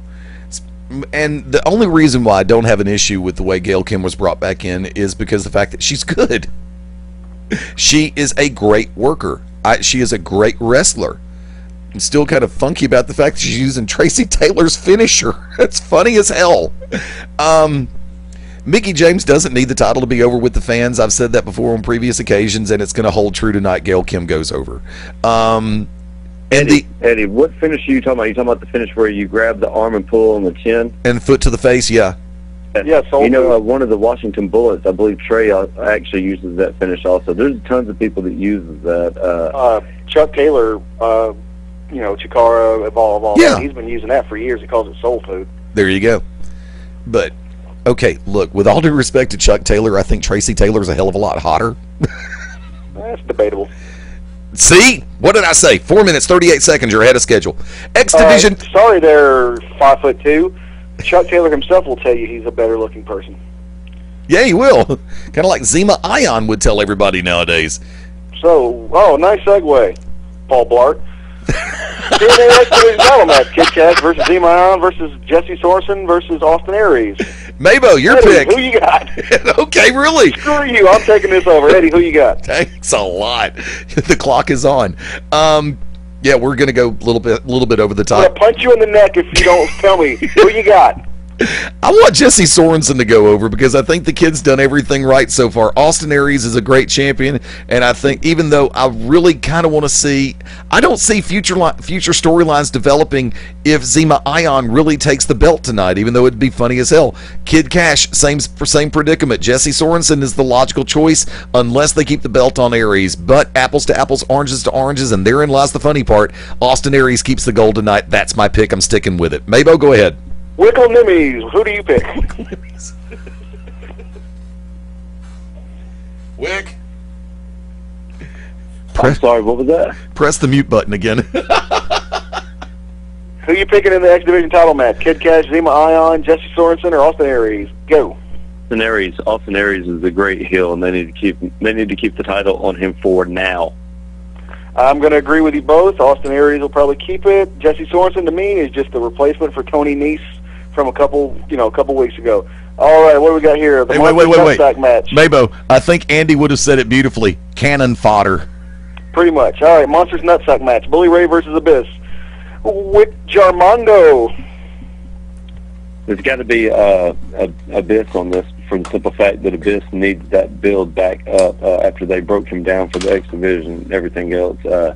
And Bully has no problem putting over younger talent, as we all know. Fast 80 Lamo. I will go you one better. Bully Ray does not have a problem putting anybody over if it's for the good of the company and the storyline. He's shown that for years. I do say Abyss goes over in the Monsters Ballsack match. You're both wrong. It is Abyss because he has no teeth and a fancy mask. Next match, Kurt Angle versus James Storm. Eddie in a Han Solo vest. Storm, plain and simple. I think it's a smart thing to do. Kurt Angle doesn't need the win. James Storm can damn sure use it. I think it reestablishes his position, especially coming off the bitch slapping he took as far as the main title goes. So I think this is the payback on it. Sergeant Pepper's Lonely Hearts Mohawk. It's got to be the Beatles. Wait, is this the Beatles or Rolling Stones? I'm sorry. I can't get Kurt Angle or James Storm. I can't get no satisfaction. Storm.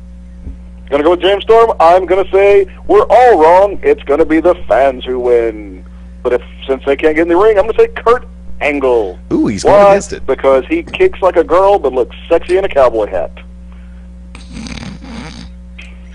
TNA Tag Team Title Match. Why is this even taking place? Samoa Joe and Magnus versus Matt Morgan and Crimson. I'll go first. Why? Because I like talking in this voice. I'm going to say Matt Morgan and Crimson because Magnus looks like a roided up Hugh Jackman and Samoa Joe has lost his neck.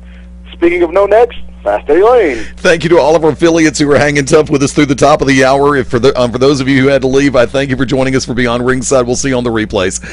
Fast Eddie Lane, Wicked Nemesis, Mark Mabo Bowman. We're going to go a little bit overtime.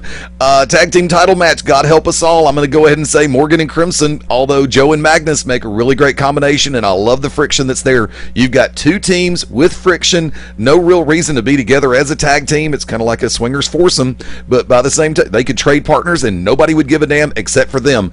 But I think Morgan and Crimson need to keep the belts right now. The man who poops in a Waffle House sink, Wicked Nemesis. You just referenced a swingers club, Eddie Lane? Yes, Holy. I did.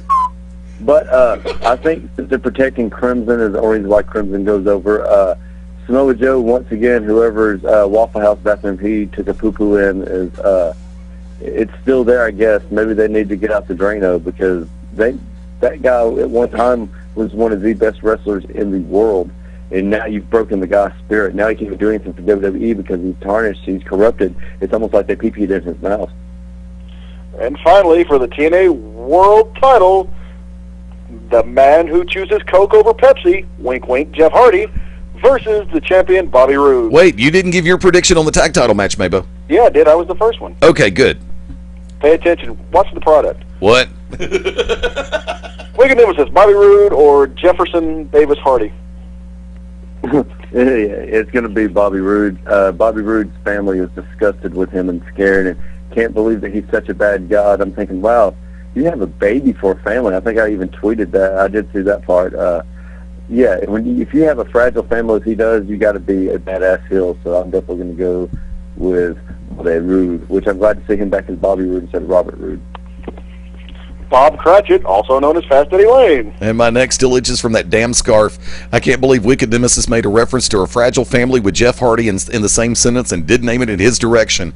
Right now, the only reason why Hardy's in there is to try to increase pay-per-view buys and try to increase internet traffic for hopefully people will actually pay money to watch the damn thing as opposed to stream it online through illegal sites. Robert Roode keeps the title hands down, plain and simple. I do not see Hardy getting the damn belt at this point. Well, my prediction is, first of all, Jeff Hardy doesn't really need the belt because people love a train wreck. Second of all, true. Bobby Roode hasn't had the belt long. Doesn't matter in TNA. They'll put it on anybody in a second. And he has an awesome Jerry curl. So Bobby Roode to keep the TNA World Heavyweight title. And they won't let him on the stripper stage with that Jerry curl either. No, and there's no sex in the champagne room. Thank Back to you, Bob. You got it, Ralph. Okay, now also don't forget WWE's got Royal Rumble coming up in the very near future. That's going to be Sunday night, January the 29th. I'm really surprised that they haven't tried to stick a 50-cent pay-per-view in there somewhere between then and now because they've actually gone 3 weeks without a freaking pay-per-view. There's too many. There are too many. I've said it before. I'll say it again. They need to cut back on the number of pay-per-views. Real quick, we're making a reference earlier to the final show at the ECW Arena, the Asylum Arena at located at 7 West Rittner Street. That is going to be Evolve Pro Wrestling and Dragon Gate USA. It's Evolve actually, but by the same token. No, Eddie. Correction. Dragon Gate and Evolve have officially merged. They are now just straight up Dragon Gate USA. If you follow the old Evolve link, it takes you to Dragon Gate. It does. Sapolsky has merged both of them, so technically there's no longer an Evolve. Damn, I hate it when that happens. See, Dana White. Well, it's kind of the same. They were pretty much almost the same project, same product anyway, except for Evolve had a point system. So. Yeah, and matter of fact, Wicked Nemesis, I know you're going to pay special attention to this particular show that's going to be taking place January the 14th, this coming Saturday night, even though I know that you're going to be in Munford, Alabama. I'll be in Jasper, Alabama on that particular occasion, but Hold on. I'll be in Munford. On Friday night. On the 13th, yes, sir. Yeah, I'll get that in a second. I'm sorry, I just got the 14th stuck in the brain. A person that we all know here on the show, Kyle Matthews, is going to be on the DGUSA show from the Asylum Arena. He'll be taking on John Davis, and they're classifying this match as in need of a win. Even though Kyle Matthews is 0-0, this will be his first DGUSA match, and John Davis is 0-1. I thought, wait a minute, they're going to dig John Davis up? I thought he passed away like years ago. That one's lost on me for some reason. Host of Hollywood Squares? Oh, John Davidson. Whatever. They're both probably, stupid. I actually preferred both Peter Marshall and Tom Bergeron, too. Well, we've always said you preferred Peter. So, anyway, tag team attraction: Caleb Conley and Scott Reed versus John Silver and Alex Reynolds. We're looking at the same page. Very nice. Should be a solid tag team matchup all the way across the board. Sapolsky does a tremendous job in booking his shows, and if you take the time and buy the pay-per-views or get one of their discs, guess what? You're going to see a match that is, you're going to see a show that is well laid out. That is why I will tell people, if you get a chance to see this show or go to this show personally, go. Another match that actually we have a little bit of knowledge about one of the two competitors in particular. Pinky Sanchez, 1-0 in DGUSA, will be taking on the how do you pronounce it, Mabo? Nation. Thank you. I don't know how to pronounce it. That's what I'm just going with. Anyway, long story short, looks like it's going to be a good show. Super Smash Brothers taking on Chuck Taylor, Rich Swann. I'm interested in the Johnny Gargano versus Ricochet with the Open the Freedom Gate title. That should be good. Yeah, it's a good card. It's like you said, Eddie. Everybody, Sapolsky always puts on a good show. Maybe hopefully have him back on the show one day. But basically what this boils down to is the ECW arena, the Asylum, the Dual Alhambra, whatever you want to call it. It's been bought out. A new leaser got a hold of it. And they're actually going to renovate the interior and make it a concert venue / restaurant. There will no longer be boxing, because they tried doing boxing and MMA, but pro wrestling was always there. And I'll say this too, and agree or disagree, I don't really care. It's my opinion. If you don't like it, go stick your head in the Waffle House bathroom sink. This, especially for me, was, and I know a lot of the younger guys who are getting into the business now, the ECW arena is a piece of wrestling history. It is. It is where what was birthed, a company that rose from nothing, the ashes of the WWE just raising of the territories, and then eventually WCW coming in too. This was a company that pulled itself up and made a name for itself. Yep. In this building, I mean, all of the great things that happened there, or all the historical things, everything from Shane Douglas throwing the NWA title down to, Tommy Dreamer throwing Primetime Brian Lee off a scaffold onto some tables, to Kimono Wanalea being naked on top of it. Don't forget Sandman and Raven in the crucifixion angle. Oh, yeah, just tons of things. I mean, just all the storylines that came through, and not just for the ECW. Chikara's put on tremendous shows. Combat Zone has put on tremendous shows. Ring of Honor has put on tremendous shows. Yes. The pro wrestling world is losing a piece of history. Yes. And it's sad to see it. But I unfortunately never got to make the pilgrimage up there to be at a show, and that sucks. But that's life. If I ever get up that way, will I stop by and see what it was? Yes. And also, that building holds an unofficial record back during the era of ECW that nobody knows about.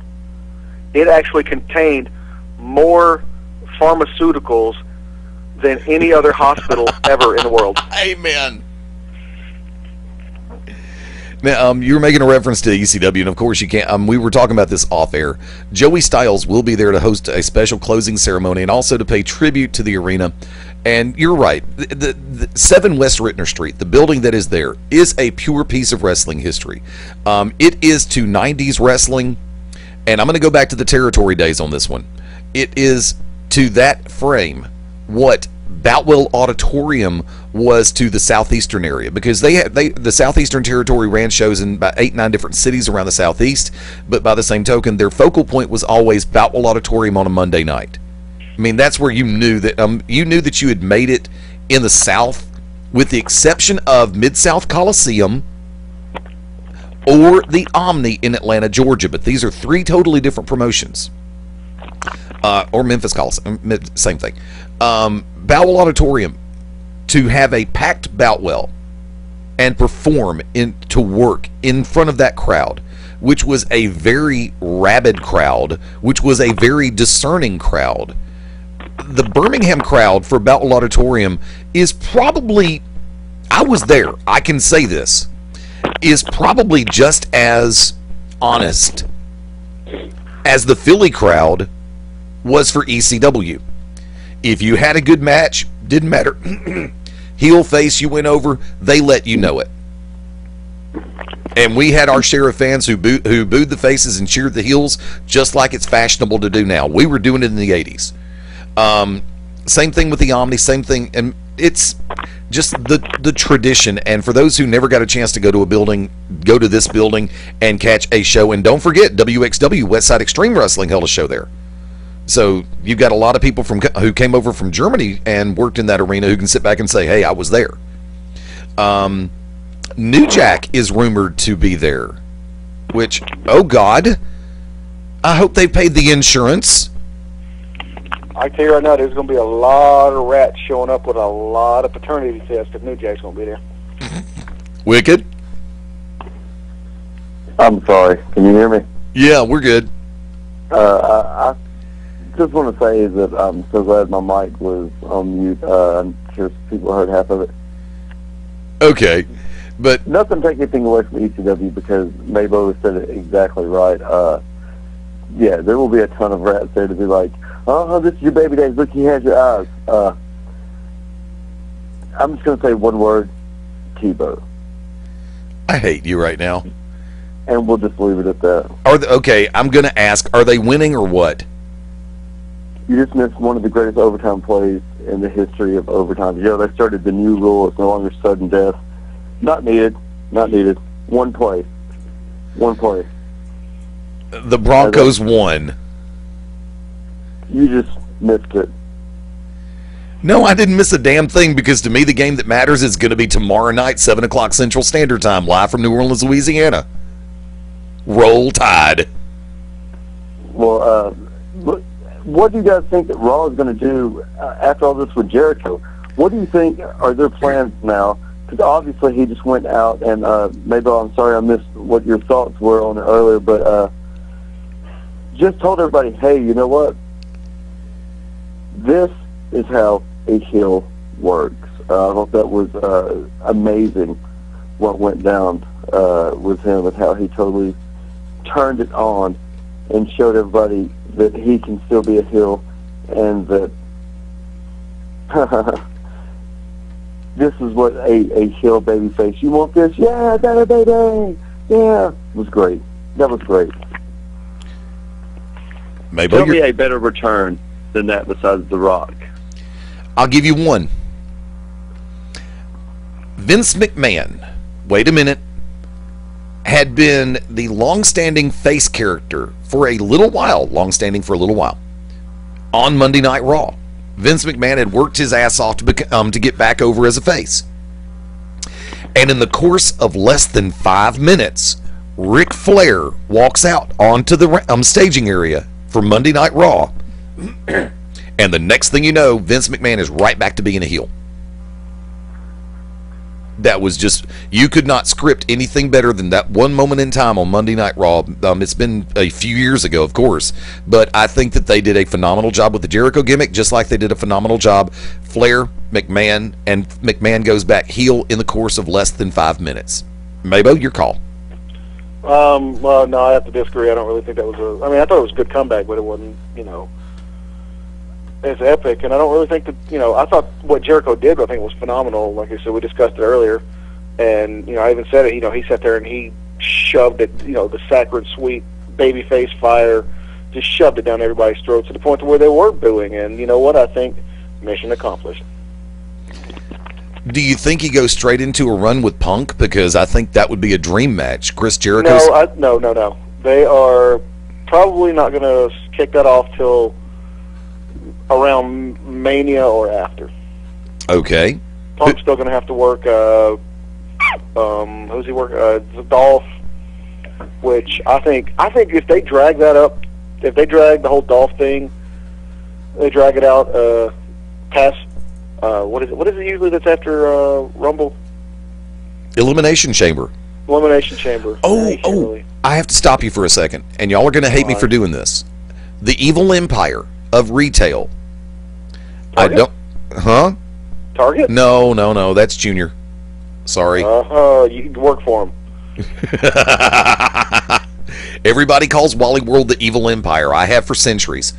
But at my local Wally World, the evil empire, I went back to their DVD section today, their electronics entertainment department, and they had a ton of different 2-packs put together. Per se, they had Satan's Playground, the best of the Elimination Chamber, in a bundled 2-pack with another pay-per-view like Over the Limit. I can't remember which one it was. I don't have it here in front of me. And they were selling it for $10 for the 2-pack. And they even had that with Mania 27, 26, 25, and 24. So if you've got a couple extra dollars and don't mind a contribution to the evil empire, for those who may have missed some previous pay-per-views on DVD, here's your chance to catch up at a damn good price. That basically makes it $5 for the damn multi-pack. Jake the Snake Roberts, Pick Your Poison, the 2-disc set, was $5. Which is a good DVD. Do you have it? No. Okay, I'll see if they have an extra copy. Wicked, do you have it? What, the Pick Your Poison DVD? Yeah.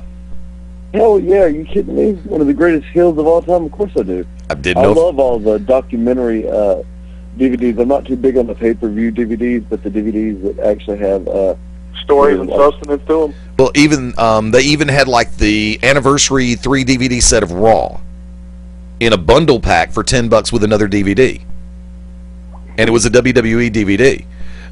So I don't know if you got one close to you. Like I said, most of these were 2-packs for $10. So there were a couple that I missed. I got to double check and make sure that I still got Mania 26, because I know I've got 27, but I couldn't remember if I still had 26 or not. I picked up 3 of them today while I was there. But I just wanted to throw that out. Mabo, as you were. What the heck were we talking about? Oh, Dolph, Punk. Yeah, they might kick it off around Mania, and I've heard after Mania, and I've heard all the way running to SummerSlam.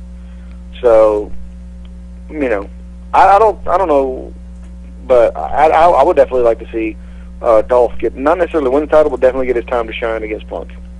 Okay. Tell you what, let me see. I'm going to go ahead and make it last call. Wicked Nemesis, full-scale topic. Anything you want to hit? 3 minutes, run it. Well, let's see. What can I start off at? First of all, this Friday is going to be AWA in Munford. After the last show that they had, there were a lot of questions unanswered and some answered. We saw Daniel Alexander actually get his head shaved in the middle of the ring, and you saw Doink somehow beat Damon Taz for, I'm sorry, whatever title it was. I do apologize. But I'm going to go write a review for them, and this will probably be my last review. Now, as everybody knows, Iceman Rod Storm is on this. Johnny Slaughter is on this. Daniel Alexander will not be there because he will be wrestling in NWA Pro South. He's doing some big things up there with his Epic Alliance with his tag team partner, Big Toon. So, big shout out to him. Do me a favor. Local wrestling. Do me a favor. Hang tight for 1 second. Now, let me go ahead and run this. It's this coming Friday night, Friday the 13th. It's the Alabama Wrestling Alliance in Munford, Alabama. Let's see. That is going to be at the Munford Community Center, 65 Mitchell Street. Doors open at 6:30. Bell time 7:30 p.m. New Age superstar Joe Hogan takes on Latin sensation Antonio Garza. The Iceman Rod Storm scheduled to take on the Prime Minister of Pain Johnny Slaughter. Damon Taz will be taking on Chris Knox. Nathan Childs will be taking on the Prodigy, Daniel Alexander. That's the one that's advertised.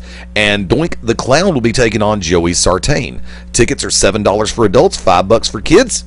5 and under, get in free. Okay. So there you go. So there's the card for it. So you know some very reasonable people on there. How much are ticket prices? Let me pull it back up. Hold on. Oh, let me go. Give me a second. I can actually put that on screen real quick. I've got it right there. Sorry, I forgot that I had it ready to go on screen. Tickets are $7 for adults. Kids ages 6 through 12, we do ID. $5 a piece, and 5 and under gets in free. See, those are very reasonable prices to go out and see. And I will be there for shoot finish and beyond ringside. So come out. I will actually be interviewing the fans. Make sure you bring out all your signs, because I will be interviewing fans and asking them their thoughts and seeing how AWA is going. So they've always been nice to me and allowed me access to different things. The fans have always, hey, how's it going? You know, some have offered to give me, you know, a few royalties, I guess you want to say. So let's go with it. Woo! AWA, it will be there, and let's just see where the night goes. Okay. Anything else you want to tackle? No, that's about it. Okay. Mabo, last call. Well, first of all, I don't know if you guys seen this, but apparently Ultimate Warrior and Kevin Nash, I don't know what they've got going on. They're fighting with each other. Gee, what a surprise. Being crotchety old men. You know, it's the whole, well, hey, I'll fight you anyways. Well, I'll fight you anyways. Well, hey, well, how about we do it for charity? You put up money, I put up money. Well, how about we just fight for free? Blah, blah, blah. Old guys, go be old guys. Go do auto shows. Go do appearances. Sign autographs. Dream about when you used to be somebody.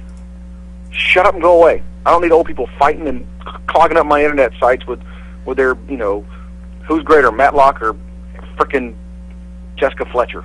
Go away. And Roddy Piper has been named as one of the participants in the Legends House. Dusty has turned down, said he is not on it. Honky Tonk Man said he is not on it. So that could be, you know, bold-faced lies for all we know. But let's say 6 people. WWE legends. Or let's say wrestling legends in general. Actual legends, not legends in your own mind. Roddy Piper. Who are the other 5 you'd put in there? Man, they've got to be alive or else it's not going to be a very good show. Ooh. Well, you know Okerlund's got to be in there. Wicked Nemesis? Yeah, that's what I was going to say with Okerlund. That would be the obvious one for me. Let's see. Well, some people they consider legends. Like what? Maybe Kevin Nash. Nash is always entertaining. I will agree with that. I mean, now segueing for a second, the gimmick between whatchamacallit, Warrior and Nash. If it's not going to take away from the talent that's scheduled to book on a show, if they're not going to put him in main event, put him like halfway through, sure, run the gimmick, have fun with it, and let you know. I'm sure there may be some legitimate heat between Nash and Warrior, but by the same token, if it's for a good cause, now you said this is going to be a charity show, right? No, Eddie, you aren't paying attention. You got to pay attention. They were going back and forth saying, well, let's do it for charity. Just, you know, and then somebody was like, well, you know, they were just like, well, why don't we just fight each other in the parking lot, blah, blah, blah. Right. Now, it's going to be, you know, they're talking about doing it during Mania weekend in Miami. I know Ring of Honor has said that they would provide a ring. Dragon Gate, I think Dragon Gate said they'd provide a ring.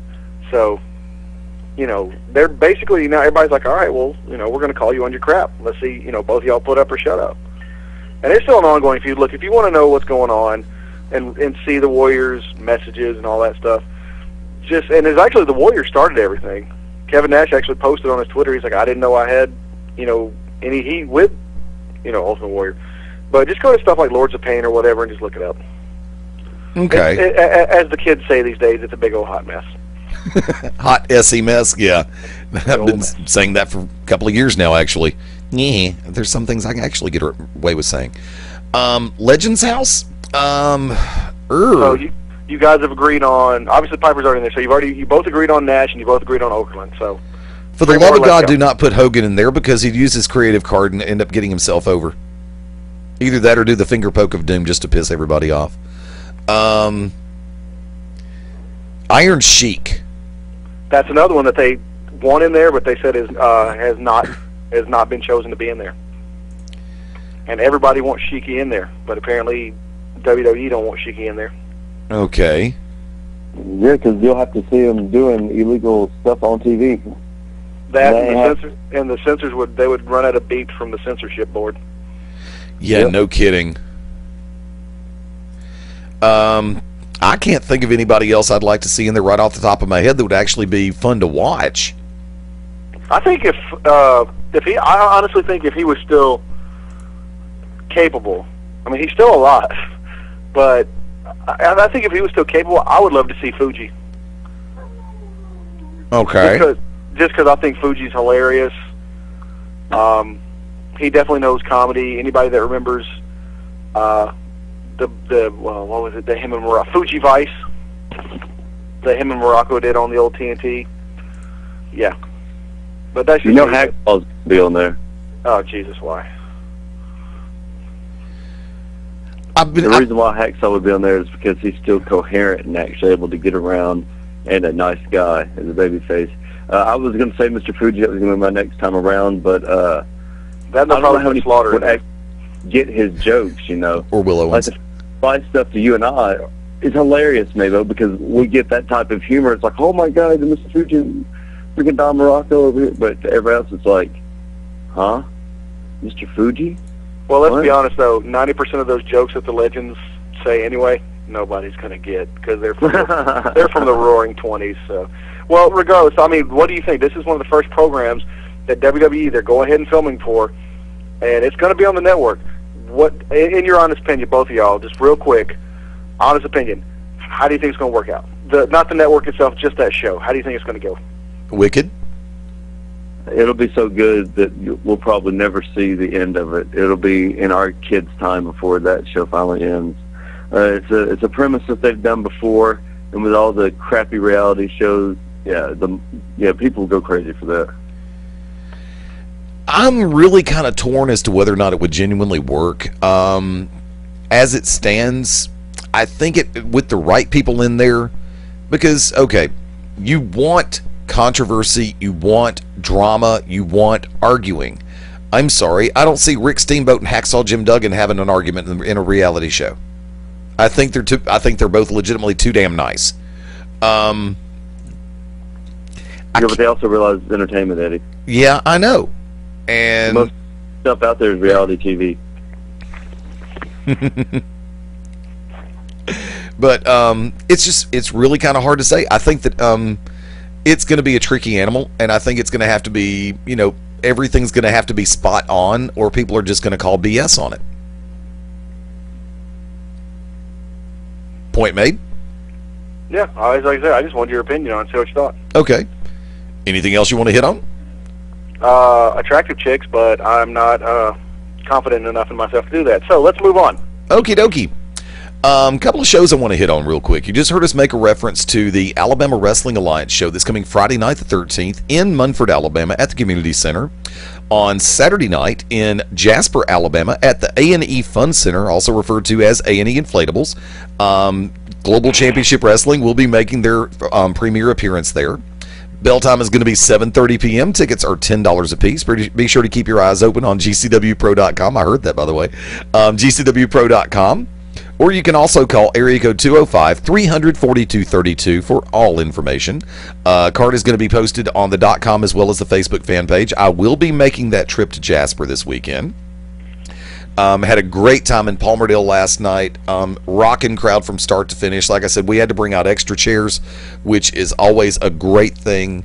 And from all the feedback that I got after, during and after the show, everybody was having a great time and had a great time. So, I thought the reason why you guys had to bring out extra chairs was because some of the fans' butts were so big they had to sit in 2 or 3 of them. You have that at every show. It's not just with GCW. Don't cover up for me. All right, let's go, man. That dog, we're over 30 minutes over after I wanted to be off the air. Let's go. But also, Saturday, January the 14th, at the Tennessee State Fairgrounds at the Sports Arena, Crossfire Entertainment will be having a wrestling revival. It's a benefit for the Make-A-Wish Foundation. There is a VIP pre-show involved at 5:30. Doors open at 6:30. Bell time is 7:30. Some guy who's called the Hardcore Hero, who's going to be having a Hardcore Legend, who's going to be having a stand-up routine at the Stardome in Birmingham this coming Thursday, is going to be there supposedly. Okay, I'll play it nice. Mick Foley will be in attendance at the Crossfire show in Nashville. Also, Mick Foley, courtesy sponsored by Global Championship Wrestling, will be at the Stardome Comedy Club this coming Thursday night here in Birmingham, Alabama. So if you get a chance to, definitely check it out. And even better, Mabo will be at the Stardome Comedy Club this Thursday night to see Mick Foley perform January 12th. Okay. I'm glad one of us. I'll be at Buffalo Wild Wings. And also appearing on the Crossfire show, Chris Masters, Carlito Colon, Jessica Havoc, Maria Kanellis, Allison Kay, Eric Andrews, who we've had here recently on Beyond Ringside, Hammerjack, Rhino, Jerry Lynn, Kid Cash, Brian Christopher, Wolfie D. Haven't heard that name for a couple of days. King Shane Williams, worked with him, great guy. Caleb Conley. The Diamonds in the Rough, or whatever combination David Young feels like putting together at that particular point in time, will be taking on the Hot Shots. Cassidy Riley and Chase Where Am I this week Stevens. And in a pre-show match, Brian Casey will be taking on Lieutenant Falk, who looks very familiar right now. Wicked, I think you and I both know who he is. That is a mega show. It's really going to be a huge outing in Nashville.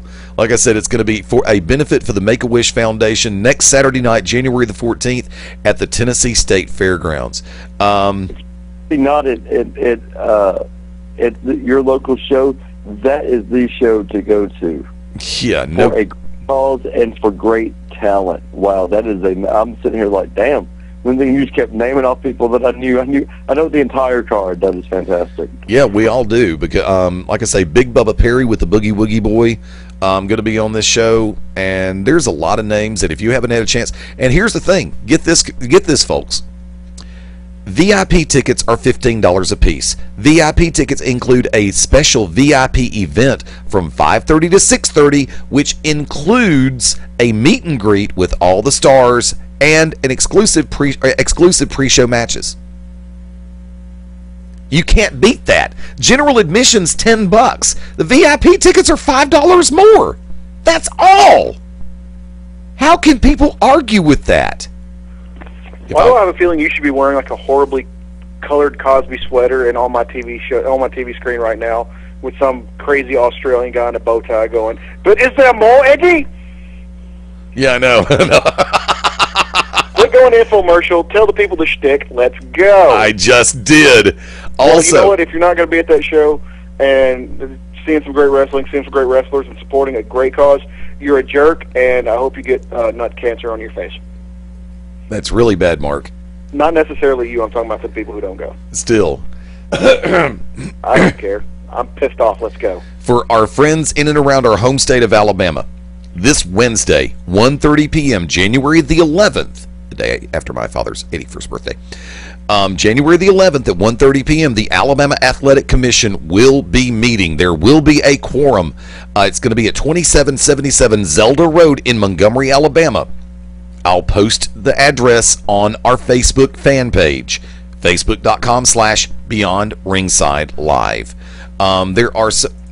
This is going to be a week that changes mixed martial arts in the state of Alabama forever. If you want a chance to see history in the making, plain and simple, bring your happy self down to Montgomery, Alabama, and be there for that meeting.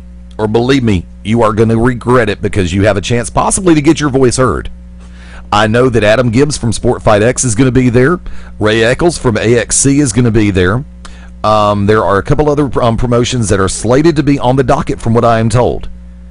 I wanted to be there. I had planned to be there. Shoot. I have a doctor's appointment, and I'm going to have some tests run this coming Wednesday. My doctor's appointment is at 10:30. They wouldn't move it up earlier in the day. So, unfortunately, I am not going to be able to be there. However, I do understand Vicki Jackson from Around the Octagon is planning to be there. So definitely want to go ahead and she's going to keep her ears open and let us know what's going on down there. And if she's not able to make it, she's got somebody who will. So, like I said, this Wednesday, 1:30, Montgomery, Alabama, 2777 Zelda Road, the Alabama Athletic Commission, and finally, there's those words again, mixed martial arts sanctioned in the state of Alabama will become a reality. Mark Bowman, shameless plugs. You got crap. Let's go. You do. You're just Wicked Nemesis, shameless plugs. this Friday, AWA, Montford, Alabama. Make sure you go out and check that out. Thank you to everybody that came out to ACW last night, Alabama Championship Wrestling, big crowd in Carbon Hill. February 4th is the next show at the exact same place, the exact same address.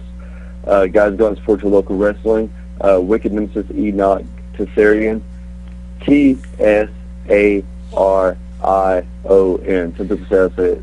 Mouse. So there you go. Enoch Tessarion. If you want a booking at ACW, send me footage. Enoch, ENOCH, at thewickednemesis.com, funnyordie.com, Wicked Nemesis, Twitter at Wicked Nemesis. Make sure you check out at Mabo, MA_BO. Make sure you check out Beyond Ringside Shoot Finish this Wednesday night, 9 Central Standard Time, PW 24/7. Go out and support your local wrestling radio as well. VO Daily Motion, also Wicked Nemesis, just uploaded some videos from ACW for last night. Make sure you go out and always bring your fans, always bring your signs, always bring whatever you want to get out there. If you're going to cheer, cheer loud. If you're going to boo, boo loud. Exactly. Let's see. Let's run them all down real quick. Yours truly, Fast Eddie Lane, at Fast Eddie Lane, LAYNE, over on Twitter. Facebook.com/Fast Eddie Lane and FastEddieLane.com. Still working to try to get everything put back together, so updates will be coming in the very near future. Like I said, looking forward to seeing everybody in Jasper, Alabama. My first appearance up there in a long time with Global this coming Saturday night, January the 14th, 7:30 p.m. bell time. Wednesday nights, Papa Sia's in Alabaster. Thursday night, Buffalo Wild Wings in Hoover, and Friday night, Buffalo Wild Wings in Alabaster. I'll be DJing and doing karaoke for all three shows. This coming Tuesday, my father turns 81 years of age, and I know he listens to the replay and the podcast. Dad, happy birthday. And I'm going to kick the preacher in the butt from this morning for not mentioning during the final announcements. Yeah, but I am going to get even with him later in the week as well. Beyond Ringside at gmail.com, the official email address. If you've got a show coming up, live event that you would like to have mentioned, we'll be more than happy to mention it. All you got to do, send me the information. Plain and simple. Let's go ahead and take it home. Mark's ready to get out of here. Wicked's ready to get out of here, and I'm ready to get out of here. I hope everybody has a great Sunday night. For Brooks Logan, who lost his voice last night at the ACW show. For the Oracle of Ominous, the Wicked Nemesis. ACW once again, February 4th. Come on. Carbon Hill, Alabama. January 21st, Lebanon, Tennessee. Let's do this. For Mark Mabo Bowman. Yeah, everybody tune in to Showtime at 8 p.m. Central Standard Time to watch Shameless and see the woman I love, Emmy Rossum. This is the Magic City Motor Mouth, Fast Eddie Lane, saying we'll see you next Sunday night, 5:30 Central, 6:30 Eastern, right here on Beyond Ringside. Till next time, adios, das vidania, hasta luego, auf Wiedersehen, ciao, sayonara, you know the rest of the crap. We'll see you soon. Bye-bye. I never could get the chat room. My ego look big. Say it again. Does this show make my ego look big? That's something that I would be told more than you. Eggs come from rhinoceros vagina. You have a vagina. Hey, this is like no joke, people. This is like straight up shoot, and I will send a picture to anybody who has. I actually have a scar on the side of my penis. If anybody wants a picture, just contact Fast Eddie Lane. Mabo's lady parts now trending worldwide. And their sexy lady parts on nice and pink and red and tight. Edit that out, sucker. There's another one I really wanted to use right now, but I think Wicked's getting blown in the parking lot.